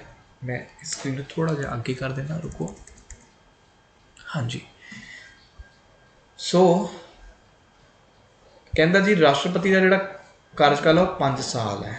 ਓਕੇ, ਇਹ ਤਾਂ ਬਿਲਕੁਲ ਠੀਕ ਹੈ। ਇਹਨਾਂ ਦੀ ਜਿਹੜੀ ਨੌਕਰੀ ਇਹਨਾਂ ਨੇ ਕਰਨੀ ਹੈ, ਮਤਲਬ ਜਿਸ ਡਿਊਟੀ ਪਰਮਾਤਮਾ ਨੇ ਜਿਹੜੀ ਇਹਨਾਂ ਨੂੰ ਡਿਊਟੀ ਸੌਂਪੀ ਹੈ, ਠੀਕ ਹੈ, ਜਾਂ ਕਹੀਏ ਅਸੀਂ ਜਿਹੜੇ ਸਾਡੇ ਨੁਮਾਇੰਦਿਆਂ ਦੇ ਥਰੂ ਅਸੀਂ ਵੋਟਰਸ ਨੇ ਜਿਹੜੀ ਇਹਨਾਂ ਨੂੰ ਡਿਊਟੀ ਸੌਂਪੀ ਆ, ਉਹ 5 ਸਾਲ ਲਈ ਇਹਨਾਂ ਨੂੰ ਫਿਕਸ ਟੈਨਿਓਰ ਦਿੱਤਾ ਗਿਆ। ਹਾਂ, ਰੀਅਪਾਇੰਟਮੈਂਟ ਹੋ ਸਕਦੀ ਹੈ 5 ਸਾਲਾਂ ਬਾਅਦ ਦੁਬਾਰਾ ਜਿਹੜੇ ਹੈਗੇ ਆ, ਜੇ ਦੁਬਾਰਾ ਜਿਹੜੇ ਆਹੀ ਲੋਕ ਸਭਾ ਦੇ ਮੈਂਬਰ ਜਿਹੜਾ ਇਲੈਕਟਰਲ ਕਾਲਜ ਜਿਨ੍ਹਾਂ ਨੇ ਇਹਨਾਂ ਨੂੰ ਬਣਾਇਆ ਹੋਇਆ ਉਹ ਦੁਬਾਰਾ ਇਹਨਾਂ ਨੂੰ ਚੁਣ ਲਵੇ, ਦੁਬਾਰਾ ਰੀਅਪਾਇੰਟਮੈਂਟ ਹੋ ਜਾਣਗੇ। ਜਿਵੇਂ ਹੁਣ ਡਾਕਟਰ ਰਾਜਿੰਦਰ ਪ੍ਰਸਾਦ ਸੀਗੇ ਜਿਹੜੇ ਸਾਡੇ ਪਹਿਲੇ ਰਾਸ਼ਟਰਪਤੀ ਹੈ, ਉਹ 2 ਵਾਰ ਚੁਣੇ ਗਏ ਸੀਗੇ, ਠੀਕ ਹੈ। ਸੋ ਐਸੇ ਹੋਰ ਹੋਏ ਨੇ ਰਾਸ਼ਟਰਪਤੀ ਜਿਹੜੇ 2 ਵਾਰ ਜਿਹੜੇ ਜਿਨ੍ਹਾਂ ਨੂੰ 2 ਵਾਰ 3 ਵਾਰ 5, ਇੱਦਾਂ ਦੀ ਕੋਈ ਲਿਮਿਟ ਨਹੀਂ ਲਾਈ ਗਈ ਹੈ। ਜਿਵੇਂ ਅਮਰੀਕਾ ਦੇ ਵਿੱਚ ਲਿਮਿਟ ਹੈ ਕਿ ਪ੍ਰੈਜ਼ੀਡੈਂਟ 2 ਵਾਰ ਹੀ ਬਣ ਸਕਦੇ ਹੋ, 4 ਸਾਲ ਦਾ ਪੀਰੀਅਡ ਹੁੰਦਾ ਉੱਥੇ, ਆਪਣੇ ਇੱਥੇ 5 ਸਾਲ ਦਾ, ਠੀਕ ਹੈ। ਤਾਂ ਉੱਥੇ 8 ਸਾਲ ਲਈ ਕੋਈ ਵੀ ਬੰਦਾ ਜੋ ਹੈ ਉਹ ਰਾਸ਼ਟਰਪਤੀ ਬਣ ਸਕਦਾ ਹੈ। ਲੇਕਿਨ ਭਾਰਤ ਦੇ ਵਿੱਚ ਜੋ ਰਾਸ਼ਟਰਪਤੀ ਹੈ 5 ਸਾਲ ਲਈ ਚੁਣਿਆ ਗਿਆ, ਉਹਦੀ ਰੀਅਪਾਇੰਟਮੈਂਟ ਵੀ ਜਿਹੜੀ ਹੈਗੀ ਆ ਉਹ ਹੋ ਸਕਦੀ ਹੈ। ਉਹ ਬਾਰ-ਬਾਰ ਜੋ ਹੈ ਉਸ ਪੋਸਟ ਤੇ ਰੀ-ਇਲੈਕਟਡ ਹੋ ਸਕਦਾ, ਅਪਾਇੰਟਮੈਂਟ ਨਹੀਂ ਇਲੈਕਟਡ ਹੋਏਗਾ, ਰੀ-ਇਲੈਕਟਡ ਵੀ ਹੋ ਸਕਦਾ। ਅਪਾਇੰਟਮੈਂਟ ਤਾਂ ਹੋਣਾ ਹੁੰਦਾ ਕਿ ਨਿਯੁਕਤੀ ਕਰਨਾ ਕਿਸੇ ਦੀ, ਨਿਯੁਕਤੀਆਂ ਤਾਂ ਇਹ ਭਾਈ ਸਾਹਿਬ ਆਪ ਕਰਨਗੇ, ਇਹਨਾਂ ਦੀ ਨਿਯੁਕਤੀ ਕੌਣ ਕਰੇਗਾ, ਠੀਕ ਹੈ। ਇਹਨਾਂ ਤੋਂ ਚੁਣਿਆ ਜਾਏਗਾ, ਅਪ੍ਰਤੱਖ ਵਿਧੀ ਨਾਲ ਚੁਣ ਰਿਹਾ, 5 ਸਾਲਾਂ ਲਈ ਇਹਨਾਂ ਨੂੰ ਚੁਣ ਦਿੱਤਾ ਗਿਆ। ਸਮਾਂ ਕਦ ਤੋਂ ਸ਼ੁਰੂ ਹੋਏਗਾ, ਕਹਿੰਦਾ ਜਿਸ ਦਿਨ ਤੋਂ ਆਪਣੇ ਅਹੁਦੇ ਦੀ ਸਹੁੰ ਚੱਕ ਲੈਣਗੇ। ਇਹਨਾਂ ਦੀ ਸਹੁੰ ਇਹਨਾਂ ਨੂੰ ਕੌਣ ਚੁਕਾਊਗਾ, ਉਹ ਚੁਕਾਊਗੇ ਚੀਫ ਜਸਟਿਸ ਆਫ ਇੰਡੀਆ, ਮਤਲਬ ਸੁਪਰੀਮ ਕੋਰਟ ਦੇ ਜਿਹੜੇ ਮੁੱਖ ਨਿਆਂਧੀਸ਼ ਨੇ ਉਹਨਾਂ ਵੱਲੋਂ ਇਹਨਾਂ ਨੂੰ ਸਹੁੰ ਚੁਕਾਈ ਜਾਏਗੀ। ਮੁੱਖ ਨਿਆਂਧੀਸ਼ ਵੱਲੋਂ ਜਿਹੜੀ ਹੈ ਇਹਨਾਂ ਨੂੰ ਸਹੁੰ ਚੁਕਾਈ ਜਾਏਗੀ। ਔਰ ਇਸ ਦਿਨ ਤੋਂ ਇਹਨਾਂ ਦਾ ਪੀਰੀਅਡ ਸ਼ੁਰੂ ਹੋ ਜਾਏਗਾ। ਜੇ ਸਪੋਜ਼ ਕਰ ਲਓ ਇਹਨਾਂ ਨੇ 1/1/2022 ਨੂੰ ਆਪਣਾ ਕਾਰਜਕਾਲ ਸ਼ੁਰੂ ਕੀਤਾ ਤਾਂ ਉਹ ਕਦ ਤੱਕ ਚੱਲ ਰਹੇਗਾ, 1/1/2027। ਲੇਕਿਨ ਇੱਥੇ ਮਜ਼ੇਦਾਰ ਗੱਲ ਇਹ ਹੈ ਕਿ ਇਹਨਾਂ ਦੀ 1/1/2027 ਆਉਣ ਤੋਂ ਪਹਿਲਾਂ ਹੀ ਇਹਨਾਂ ਦੀ ਚੋਣ ਜਿਹੜੀ ਹੈ, ਜੇ ਕੋਈ ਹੋਰ ਵਿਅਕਤੀ ਜਾਂ ਫਿਰ ਇਹੀ ਰਿਪੀਟ ਕਰਨਾ ਚਾਹੁੰਦੇ ਨੇ, ਠੀਕ ਹੈ, ਤਾਂ ਇਹਨਾਂ ਦੀ ਚੋਣ ਜਿਹੜੀ ਹੈ 1/1/27 ਤੋਂ ਪਹਿਲਾਂ ਹੀ ਕਰਵਾ ਲਈ ਜਾਏਗੀ, ਠੀਕ ਹੈ। ਵੇਟ ਨਹੀਂ ਕੀਤਾ ਜਾਏਗਾ ਕਿ ਇਹ ਭਾਈ ਸਾਹਿਬ ਰਿਟਾਇਰ ਹੋਣਗੇ, 1/1/27 ਨੂੰ ਇਹਨਾਂ ਦਾ ਪੀਰੀਅਡ ਖਤਮ ਹੋ ਰਿਹਾ, ਉਸ ਤੋਂ ਬਾਅਦ ਜਿਹੜੀ ਹੈਗੀ ਹੈ ਉਹ ਇਹਨਾਂ ਨੂੰ ਆਪਣਾ ਦੂਸਰੇ ਵਾਲੇ ਰਾਸ਼ਟਰਪਤੀ ਜਿਹੜੇ ਹੈ ਆਉਣਗੇ। ਮੈਂ ਲਾਈਨ ਦੇਖ ਰਿਹਾ ਸੀ ਇੱਥੇ ਤੱਕ, ਕਿੱਥੇ ਲਿਖਿਆ, ਹਾਂ, ਰਾਸ਼ਟਰਪਤੀ ਦੀ ਮੌਤ, ਨਵੇਂ ਰਾਸ਼ਟਰਪਤੀ ਦੀ ਨਹੀਂ, ਲਾਈਨ ਇੱਥੇ ਨਹੀਂ ਲਿਖੀ ਹੋਈ। ਚਲੋ ਵੈਸੇ ਮੈਂ ਤੁਹਾਨੂੰ ਸਮਝਾਤੀ ਕਿ ਇਹਨਾਂ ਦੀ ਚੋਣ ਜਿਹੜੀ ਹੈ ਉਸ ਤੋਂ ਪਹਿਲਾਂ ਹੀ ਹੋ ਜਾਏਗੀ, ਠੀਕ ਹੈ। ਹੁਣ ਕੀ ਹੈ, ਕਹਿੰਦਾ ਵੈਸੇ ਤਾਂ 5 ਸਾਲ ਦਾ ਪੀਰੀਅਡ ਅਸੀਂ ਮਿਥ ਦਿੱਤਾ, ਲੇਕਿਨ ਇਹਨਾਂ ਤੇ ਮਹਾਦੋਸ਼ ਦਾ ਮੁਕੱਦਮਾ ਚਲਾ ਕੇ, ਇੰਪੀਚਮੈਂਟ ਦਾ ਮੁਕੱਦਮਾ ਚਲਾ ਕੇ ਇਹਨਾਂ ਨੂੰ 5 ਸਾਲ ਤੋਂ ਪਹਿਲਾਂ ਵੀ ਕਿਹਾ ਜਾ ਸਕਦਾ ਹੈ ਕਿ ਤੁਸੀਂ ਆਪਣੇ ਘਰੇ ਜਾਓ। ਇੰਪੀਚਮੈਂਟ ਦਾ ਜੋ ਗਰਾਊਂਡ ਹੈ, ਕਿਸ ਆਧਾਰ ਤੇ ਇਹਨਾਂ ਤੇ ਇੰਪੀਚਮੈਂਟ ਕੀਤੀ ਜਾਂਦੀ ਹੈ, ਉਹ 61 ਦੇ ਵਿੱਚ ਲਿਖਿਆ, ਜੋ ਕਿ ਮੈਂ ਆਲਰੇਡੀ ਦੱਸ ਚੁੱਕਿਆ ਕਿ ਜੇ ਤੁਸੀਂ ਸੰਵਿਧਾਨ ਦਾ ਉਲੰਘਣ ਕਰੋਗੇ। ਸੰਵਿਧਾਨ ਦਾ ਉਲੰਘਣ ਕੀ ਹੈ, ਇਹਦੀ ਐਗਜ਼ਾਮਪਲ ਬਣਾ ਦਿੰਦਾ ਮੈਂ ਹੁਣ ਇੱਕ। ਜਿਵੇਂ ਕਿ ਆਰਟੀਕਲ 74(1) ਦੇ ਵਿੱਚ ਕਿਹਾ ਸੀਗਾ ਕਿ ਤੁਸੀਂ ਮੰਤਰੀ ਮੰਡਲ ਦੀ ਸਿਫਾਰਿਸ਼ ਤੇ ਕੰਮ ਕਰਨਾ, ਉਹਨਾਂ ਦੀ ਸਲਾਹ ਤੇ ਕੰਮ ਕਰਨਾ। ਜੇ ਤੁਸੀਂ ਉਹਨਾਂ ਦੀ ਸਲਾਹ ਤੇ ਕੰਮ ਨਹੀਂ ਕਰੇ, ਇਹਦਾ ਮਤਲਬ ਕੀ ਹੈ, ਤੁਸੀਂ ਆਰਟੀਕਲ 74(1) ਦਾ ਉਲੰਘਣ ਕਰ ਰਹੇ ਹੋ। 74(1) ਦਾ ਉਲੰਘਣ ਕਰ ਰਹੇ ਹੋ ਮਤਲਬ ਕਿ ਤੁਸੀਂ ਸੰਵਿਧਾਨ ਦਾ ਉਲੰਘਣ ਕਰ ਰਹੇ ਹੋ। ਸੰਵਿਧਾਨ ਦਾ ਉਲੰਘਣ ਕਰ ਰਹੇ ਹੋ ਤਾਂ ਉਸ ਕੇਸ ਦੇ ਵਿੱਚ ਜਿਹੜਾ ਹੈ ਤੁਹਾਨੂੰ ਤੁਹਾਡੀ ਪਦਵੀ ਤੋਂ ਜਿਹੜਾ ਹੈ ਹਟਾਇਆ ਜਾ ਸਕਦਾ ਹੈ। ਲੇਕਿਨ ਹਟਾਉਣ ਲਈ ਜਿਹੜਾ ਹੈ ਮਹਾਦੋਸ਼ ਜਿਹੜਾ ਲਾਣਾ ਪਏਗਾ। ਮਹਾਦੋਸ਼ ਲਈ ਇੱਕ ਪ੍ਰੋਸੀਜਰ ਹੈ, ਮਤਲਬ ਇੱਦਾਂ ਨਹੀਂ ਕਿ ਜਦੋਂ ਵੀ ਦਿਲ ਕੀਤਾ ਪ੍ਰਧਾਨ ਮੰਤਰੀ ਦਾ ਉਦੋਂ ਕਹਿ ਦਿੱਤਾ ਰਾਸ਼ਟਰਪਤੀ ਸਾਹਿਬ ਤੁਹਾਡੇ ਤੇ ਮਹਾਦੋਸ਼ ਲੱਗ ਗਿਆ, ਤੁਸੀਂ ਘਰੇ ਜਾਓ, ਨਹੀਂ, ਇੱਦਾਂ ਦਾ ਕੁਛ ਨਹੀਂ ਹੈ। इसका निर्णय भी महादोष का निर्णय भी जो है वो संसद के दोनों सदनों वालों किया जाएगा। हाँ, ये हुण विधान सभावां इनवॉल्व नहीं हो रही। जदों तक इन्हां दी चोण हुई सी जदों इन्हां नूं लगाना सीगा, जदों इन्हां नूं बनाना सीगा, उदों विधान सभा का रोल सीगा, लेकिन हुण इन्हां दा विधान सभा का कोई रोल नहीं है। इन्हां नूं हटाउण दे विच सिर्फ और सिर्फ लोक सभा ते राज्य सभा का रोल है। इन्हां वल्लों 2/3 मेजोरिटी नाल, जिवें सपोज कर लो कि राज्य सभा के 545 मैंबर ने, ठीक है, और इन्हों के मैंबर है 245, ठीक है। तो दोनों वालों अलग अलग 2/3 की जी स्ट्रेंथ हैगी है। आई थिंक 364 बनते हैं, ये माइट भी 164 बनते हैं, मैंने एग्जैक्ट फिगर नहीं पता, तुम देख लेना, ठीक है, कैलकुलेशन कर लेना। सो इन्ने मैंबर जी कहे कि हाँ जी राष्ट्रपति ने पहला इत्थे हटवाओ, मतलब इत्थों की महादोष वाला प्रस्ताव पास करवाओ, फिर इत्थों की इत्थे जाएगा, ठीक है जी। जे ये दोनों घरों वालों जोड़ा है वो सदना वालों ये कह दिता जाऊगा कि हाँ जी दोनों वालों सहमति है, राष्ट्रपति को हटाया जाए, उन्होंने वालों गलत किया गया है, ठीक है, और उन्होंने जोड़े इल्जाम ने प्रूव हो गए हैं, तो राष्ट्रपति ने जो है वो छुट्टी करनी पेगी, उन्होंने अपने घर जो है जाना पेगा, ठीक है। सो ये कह रहा है कि 5 साल चुनता है, लेकिन महादोष का मुकदमा चला के संसद द्वारा मैं दसता संसद कौन कौन आता, लोक सभा, राज्य सभा तो प्रेजिडेंट, लेकिन प्रेजिडेंट का आप केस चल रहा। सो इतने लोक सभा तो राज्य सभा वालों 2/3 मेजोरिटी के नाल जिहड़ा है इन्हों 5 साल तो पहला भी हटाया जा सकता है। नवे राष्ट्रपति की चोण काम कर रहे राष्ट्रपति के अहुदे की म्याद खत्म होने तो पहला कर ली जाती है। यही लाइन तो मैं लभ रहा था कि 1/27 तो पहले इन्हों की चोण कर ली जाएगी। सो मैं उदों मैंने लाइन लभी नहीं, हुण लभ गई, ठीक है। जेकर अजिहा ना हो सके तो काम कर रहा राष्ट्रपति उदों तक अपने अहुदे पर रहिंदा है जदों तक नवा राष्ट्रपति नहीं चुन लिया जाता। मतलब 1/27 तो बाद सपोज कर लो कि कुछ ऐसे हालात हो गए कि जिन्होंने करके इलैक्शन कमीशन ने कहता कि असं वोटां हाले राष्ट्रपतियां जिहड़ियां है नहीं करवा सकते, ठीक है। सो 1/27 चाहे जो इन्हों का पीरियड खत्म हो रहा है, लेकिन ये सपोज कर लो जो नवा तुहाडा राष्ट्रपति है वो आ रहा है 30/6 चुन के, 30/6/2027 चुन के आ रहा है, ठीक है। तो इन्हों की म्याद चाहे इदों खत्म भी हो गई सी, म्याद खत्म भी हो गई सी, लेकिन ये इदों तक काम करते रहेंगे, यानी कि 6 मंथ्स इन्हों होर काम करने का मौका मिल गया, अपनी गद्दी पर बने रहने का मौका मिल गया। चलो जी, मैं इस पेज में थोड़ा जा अगे लेके जाना वा, इस पेज में जो मैं अगे लेके जाना। हाँ जी, अगली लाइन कह रहा है कि राष्ट्रपति जी मौत हो जाए, बिल्कुल ठीक है, तो मैं ऑलरेडी समझा देता ना, मौत हो जाए या उन्होंने वालों अस्तीफा दे दिता जाए या फिर उन्होंने महादोष का मुकदमा चल पवे, ठीक है। तो उस केस दे विच मैं दसिया सी कि वाइस प्रेजिडेंट जोड़े है वो रोल प्ले करेंगे प्रेजिडेंट का, या CGI करेंगे, या फिर सीनियर मोस्ट जज है वो रोल प्ले करेगा। लेकिन इन्हों कि यह सपोज कर लो कि राष्ट्रपति का जोड़ा कार्यकाल से 5 साल का सी, वो 3 साल गद्दी पर रह गए, 2 साल हले भी पे है, तो कि ये लोग जो भी गद्दी पर बैठे, चाहे वाइस प्रेजिडेंट बैठे या फिर तुहाडा CGI बैठे या फिर सीनियर मोस्ट जज बैठे, तो कि ये जोड़ा रहिंदा होया पीरियड है 2 साल वो मतलब बैठे रहने उस गद्दी प्रेजिडेंट बन के, नहीं 6 महीने के अंदर दोबारा जोड़ा है नवा राष्ट्रपति जोड़ा है चुनिया जाएगा, ठीक है। जो ही नवा राष्ट्रपति अपनी सीट पर आ जाएगा तो इन्हों अपनी गद्दी जी है वो छड्डनी पेगी, ये राष्ट्रपति ते नहीं बैठे रहेंगे, इन्होंने वापस जो है वाइस प्रेजिडेंट बना दिया जाएगा। हाँ, जो ये प्रेजिडेंट का रोल प्ले कर रहे होंगे उदों इन्होंने को प्रेजिडेंट वाली सारिया पावर्स होंगियां, ठीक है जी। लेकिन इस केस की हो रहा है कि 6 मंथ्स के अंदर अंदर जो है नवा राष्ट्रपति चुन लो, ठीक है, और वाइस प्रेजिडेंट जोड़ा कि एक तरह टैंपरेरी या फिर एक वर्किंग प्रेजिडेंट का काम कर रहा है। वर्किंग, मैं एक शब्द लिख देना, वर्किंग प्रेजिडेंट, कार्यकारी प्रेजिडेंट, ठीक है, वर्किंग प्रेजिडेंट वजों काम कर रहा है, यानी कि टैंपरेरी तौर पर काम कर रहा है, वो आपस अपनी पोस्ट से वाइस प्रेजिडेंट वाली रोल जो है प्ले करने लग जाएगा। वाइस प्रेजिडेंट रोल की होंगे राज्य सभा का हैड, राज्य सभा का स्पीकर जो चेयरमैन होंगे उसनों असीं की कहते उप राष्ट्रपति, जो कि मैं ऑलरेडी पिछलियां क्लासां दे विच पढ़ाया है, ठीक है जी। उस तो बाद कहना कि नवे राष्ट्रपति की चोण जी 6 महीने करनी जरूरी है। अजिही स्थिति में उप राष्ट्रपति नवे राष्ट्रपति चुने जाने तक राष्ट्रपति वजों काम करता है। एक लाइन में तुहानूं नहीं समझाई है तो मैं समझाती, ऑलरेडी दसती। हुण कहते जी राष्ट्रपति दी शक्तियां की, कहता राष्ट्रपति दी शक्तियां जिहड़ियां असीम शक्तियां ने, असीमित शक्तियां ने, इनफिनिटी शक्तियां ने, इन्हां कोलों इनफाइनाइट शक्तियां ने।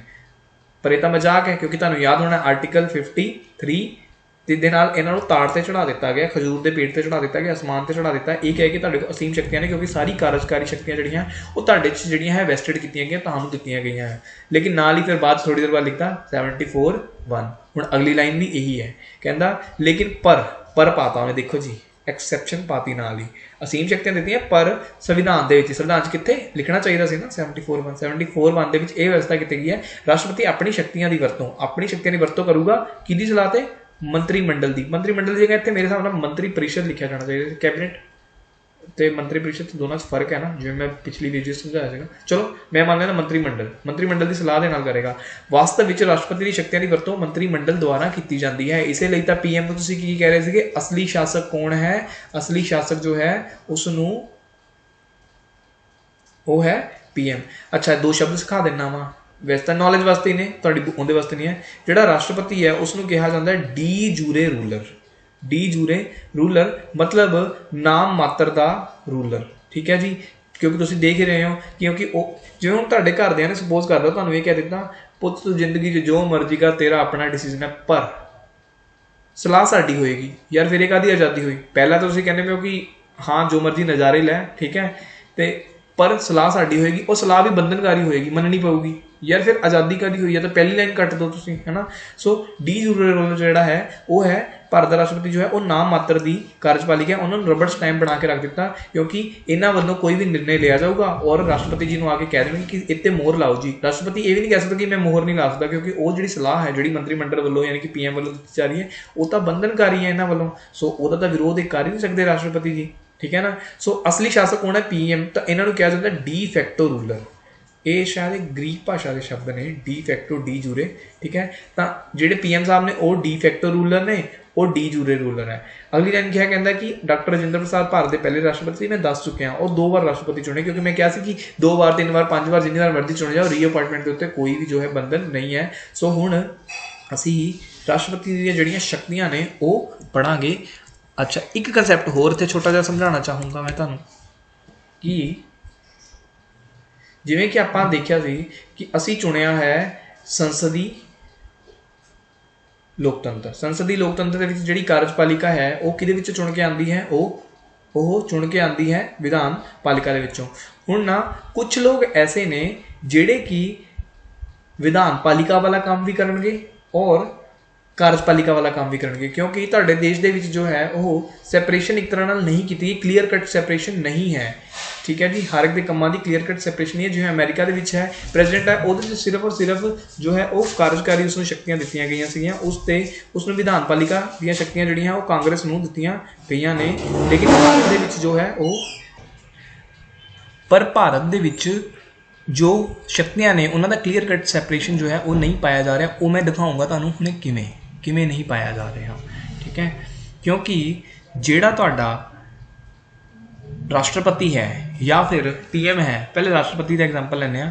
ਰਾਸ਼ਟਰਪਤੀ ਨੂੰ ਤਾਂ ਅਸੀਂ ਸੰਸਦ ਦਾ ਅੰਗ ਵੀ ਮੰਨ ਰਹੇ ਹਾਂ। ਰਾਸ਼ਟਰਪਤੀ ਜੋ ਹੈ ਉਹ ਸੰਸਦ ਦਾ ਵੀ ਅੰਗ ਹੈ, ਕਿਉਂਕਿ ਆਪਾਂ ਕੀ ਪੜ੍ਹਿਆ ਸੀਗਾ ਕਿ ਸੰਸਦ ਦੁਆਰਾ ਪਾਸ ਕੀਤਾ ਗਿਆ ਕੋਈ ਵੀ ਬਿੱਲ ਜੋ ਯਾਨੀ ਕਿ ਲੋਕ ਸਭਾ ਅਤੇ ਰਾਜ ਸਭਾ ਨੇ ਜੋ ਕੋਈ ਵੀ ਬਿੱਲ ਹੈ ਉਹ ਉਦੋਂ ਤੱਕ ਪਾਸ ਕੀਤਾ ਬਿੱਲ ਹੈ, ਉਦੋਂ ਤੱਕ ਕਾਨੂੰਨ ਨਹੀਂ ਬਣੇਗਾ, ਐਕਟ ਨਹੀਂ ਬਣੇਗਾ। ਕਦੋਂ ਤੱਕ ਨਹੀਂ ਬਣੇਗਾ ਜੀ?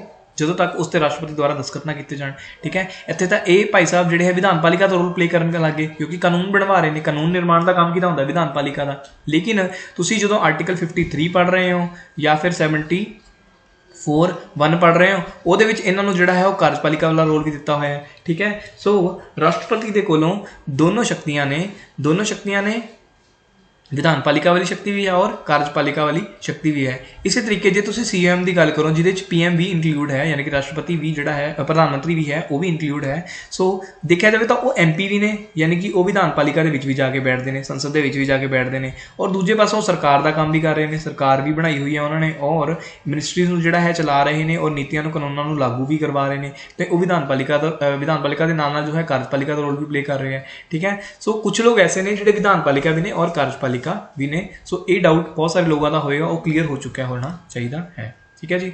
ਚਲੋ ਵਾਪਸ ਚਲਦੇ ਹਾਂ। ਕਹਿੰਦਾ ਜੀ ਆਹ ਤੀਸਰਾ ਪੁਆਇੰਟ ਮੈਂ ਤੁਹਾਨੂੰ ਪੜ੍ਹਵਾ ਦਿੱਤਾ, ਓਕੇ। ਉਸ ਤੋਂ ਬਾਅਦ ਇਹਨੂੰ ਤੀਸਰੇ ਨੂੰ ਵੈਸੇ ਚੌਥਾ ਲਿਖਣਾ ਚਾਹੀਦਾ ਸੀ, ਇੱਥੇ ਨੰਬਰ ਪਾਉਣਾ ਭੁੱਲ ਗਏ ਨੇ ਤੁਸੀਂ, ਇਹਨੂੰ 3 ਨੰਬਰ ਕਰ ਲਓ, ਠੀਕ ਹੈ ਜੀ, ਓਕੇ। ਕਹਿੰਦਾ ਭਾਰਤ ਦਾ ਰਾਸ਼ਟਰਪਤੀ ਸੰਸਦ ਦੇ ਦੋਨੋਂ ਸਦਨਾਂ ਦਾ ਇਕੱਠਾ ਸਮਾਗਮ ਵੀ ਬੁਲਾ ਸਕਦਾ ਹੈ। ਇਸ ਨੂੰ ਅੰਗਰੇਜ਼ੀ 'ਚ ਕਹਿੰਦੇ ਨੇ ਜੁਆਇੰਟ ਸਿਟਿੰਗ। ਹੁਣ ਕੀ ਹੋਇਆ ਜੀ ਕਿ ਇੱਕ ਨਾ ਕਾਨੂੰਨ ਜਿਹੜਾ ਹੈ, ਕੋਈ ਇੱਕ ਬਿੱਲ ਹੈ, ਉਹ ਲੋਕ ਸਭਾ ਵੱਲੋਂ ਪਾਸ ਕਰਕੇ ਰਾਜ ਸਭਾ ਨੂੰ ਭੇਜਿਆ ਗਿਆ, ਲੇਕਿਨ ਰਾਜ ਸਭਾ ਦੀ ਇਸ ਕਾਨੂੰਨ 'ਤੇ ਜੋ ਹੈ ਜਾਂ ਇਸ ਨੀਤੀ 'ਤੇ ਜੋ ਵੀ ਫੈਸਲਾ ਹੈ ਉਸ 'ਤੇ ਕਿਸੇ ਤਰੀਕੇ ਦੀ ਕੋਈ ਓਬਜੈਕਸ਼ਨਸ ਨੇ, ਆਪੱਤੀਆਂ ਨੇ ਉਹਨਾਂ ਨੂੰ, ਠੀਕ ਹੈ। ਔਰ ਇਹਦੇ ਕਰਕੇ ਜੋ ਹੈ ਉਹ ਜੋ ਬਿੱਲ ਹੈ ਉਹ ਕਾਨੂੰਨ ਦੀ ਜੋ ਸ਼ੇਪ ਉਸਨੇ ਲੈਣੀ ਉਸ ਵੱਲ ਨਹੀਂ ਵੱਧ ਪਾ ਰਿਹਾ ਹੈ। ਇਹਨਾਂ ਦੋਨਾਂ ਦੇ ਵਿੱਚ ਅਸਹਿਮਤੀਆਂ ਜੋ ਹੈ ਉਹ ਬਣ ਗਈਆਂ ਹੈ। ਅਸਹਿਮਤੀ ਬਣਨ ਦੇ ਕਰਕੇ ਕੀ ਹੋਏਗਾ ਕਿ ਡੈਡਲੌਕ ਕ੍ਰੀਏਟ ਹੋ ਜਾਏਗਾ। ठीक है, डेडलॉक क्रिएट हो जाएगा, कोई भी काम जो है संसद ਦੇ ਵਿੱਚ नहीं हो रहा, कोई भी जो बिल है वो कानून की शक्ल धारण नहीं कर पा रहा। इस केस ਦੇ ਵਿੱਚ जो है राष्ट्रपति उस ਵੱਲੋਂ इनीशिएटिव लिता जाएगा, उस ਵੱਲੋਂ पहल की जाएगी और ये किया जाएगा कि तुसी दोनों सदन आ जाओ, मैं दोनों ਨੂੰ ਇੱਕੋ ਜਗ੍ਹਾ ਬਿਠਾ ਕੇ जो है ਉਹ उस बिल ਤੇ जो है वोटिंग करवा ਲੈਣਾ ਹਾਂ, ਤੁਹਾਡਾ ਆਪਸੀ ਸੁਲ੍ਹਾ ਸਮਝੌਤਾ ਕਰਵਾ ਦੇਣਾ, ਜਿਹੜੀਆਂ ਤੁਹਾਡੀਆਂ ਆਬਜੈਕਸ਼ਨਸ ਨੇ ਰਾਜ ਸਭਾ ਦੀਆਂ ਉਹਨਾਂ ਨੂੰ ਦੂਰ ਕਰਵਾ ਦੇਣਾ। ਤਾਂ ਇਸ ਨੂੰ ਕਹਿੰਦੇ ਜੁਆਇੰਟ ਸਿਟਿੰਗ। ਸੋ ਇਹ ਪਾਵਰ ਕਿਹਨੂੰ ਦਿੱਤੀ ਗਈ ਹੈ? ਰਾਸ਼ਟਰਪਤੀ ਨੂੰ ਪਾਵਰ ਦਿੱਤੀ ਗਈ ਹੈ ਕਿ ਉਹ ਇਕੱਠਾ ਸਮਾਗਮ ਵੀ ਬੁਲਾ ਸਕਦਾ ਹੈ। ਹੁਣ ਦੂਸਰਾ ਪੁਆਇੰਟ ਹੈ, ਕਹਿੰਦਾ ਨਵੀਂ ਚੁਣੀ ਹੋਈ ਲੋਕ ਸਭਾ ਦੇ, ਮੈਂ ਉਲਟਾ ਚੱਲ ਰਿਹਾ ਹਾਂ ਤਾਂ ਕੋਈ ਚੱਕਰ ਨਹੀਂ, ਵੈਸੇ ਪੜ੍ਹ ਤਾਂ ਵਿਧਾਨਕ ਸ਼ਕਤੀਆਂ ਨੇ। ਵਿਧਾਨਕ ਸ਼ਕਤੀਆਂ ਦੇ ਵਿੱਚ ਮੈਂ ਤੁਹਾਨੂੰ ਇਹ ਦੱਸਣਾ ਚਾਹੁੰਦਾ ਨਾ ਕਿ ਕਿੱਥੇ ਕਿੱਥੇ ਜਿਹੜਾ ਹੈ ਰਾਸ਼ਟਰਪਤੀ ਵੱਲੋਂ ਵਿਧਾਨਕ ਜਿਹੜੇ ਕੰਮ ਕੀਤੇ ਜਾ ਰਹੇ, ਵਿਧਾਨ ਪਾਲਿਕਾ ਵਾਲੇ ਕੰਮ ਕੀਤੇ ਜਾ ਰਹੇ ਆ। ਦੇਖੋ ਨਾ, ਵਿਧਾਨ ਪਾਲਿਕਾ ਵਾਲੇ ਕੰਮ ਹੀ ਹੋ ਗਏ ਨਾ। ਜਿਹੜਾ ਚੌਥਾ ਪੁਆਇੰਟ ਆਪਾਂ ਪੜ੍ਹਿਆ ਉਹ ਵੀ ਵਿਧਾਨ ਪਾਲਿਕਾ ਦਾ ਕੰਮ ਹੋ ਗਿਆ। ਤੀਸਰਾ ਜਿਹੜਾ ਕੰਮ ਹੈ ਉਹਦੇ 'ਚ ਵਿਧਾਨ ਪਾਲਿਕਾ ਵਾਲਾ ਕੰਮ ਹੋ ਰਿਹਾ ਕਿ ਇਹਨਾਂ ਦੋਨਾਂ ਨੂੰ ਬੁਲਾ ਕੇ ਇਹਨਾਂ ਦੀ ਆਪਸ ਦੇ ਵਿੱਚ ਜਿਹੜੀ ਹੈ ਮੀਟਿੰਗ ਵਗੈਰਾ ਕਰਵਾ ਰਿਹਾ ਕਿ ਤੁਸੀਂ ਕਾਨੂੰਨ ਬਣਾਓ, ਕਾਨੂੰਨ ਨਿਰਮਾਣ ਕਰੋ। ਕਾਨੂੰਨ ਨਿਰਮਾਣ ਕਿਹਦਾ ਕੰਮ ਹੁੰਦਾ? ਵਿਧਾਨ ਪਾਲਿਕਾ ਦਾ ਕੰਮ ਹੁੰਦਾ, ਇਸ ਲਈ ਵਿਧਾਨਕ ਸ਼ਕਤੀ ਹੋ ਗਈ।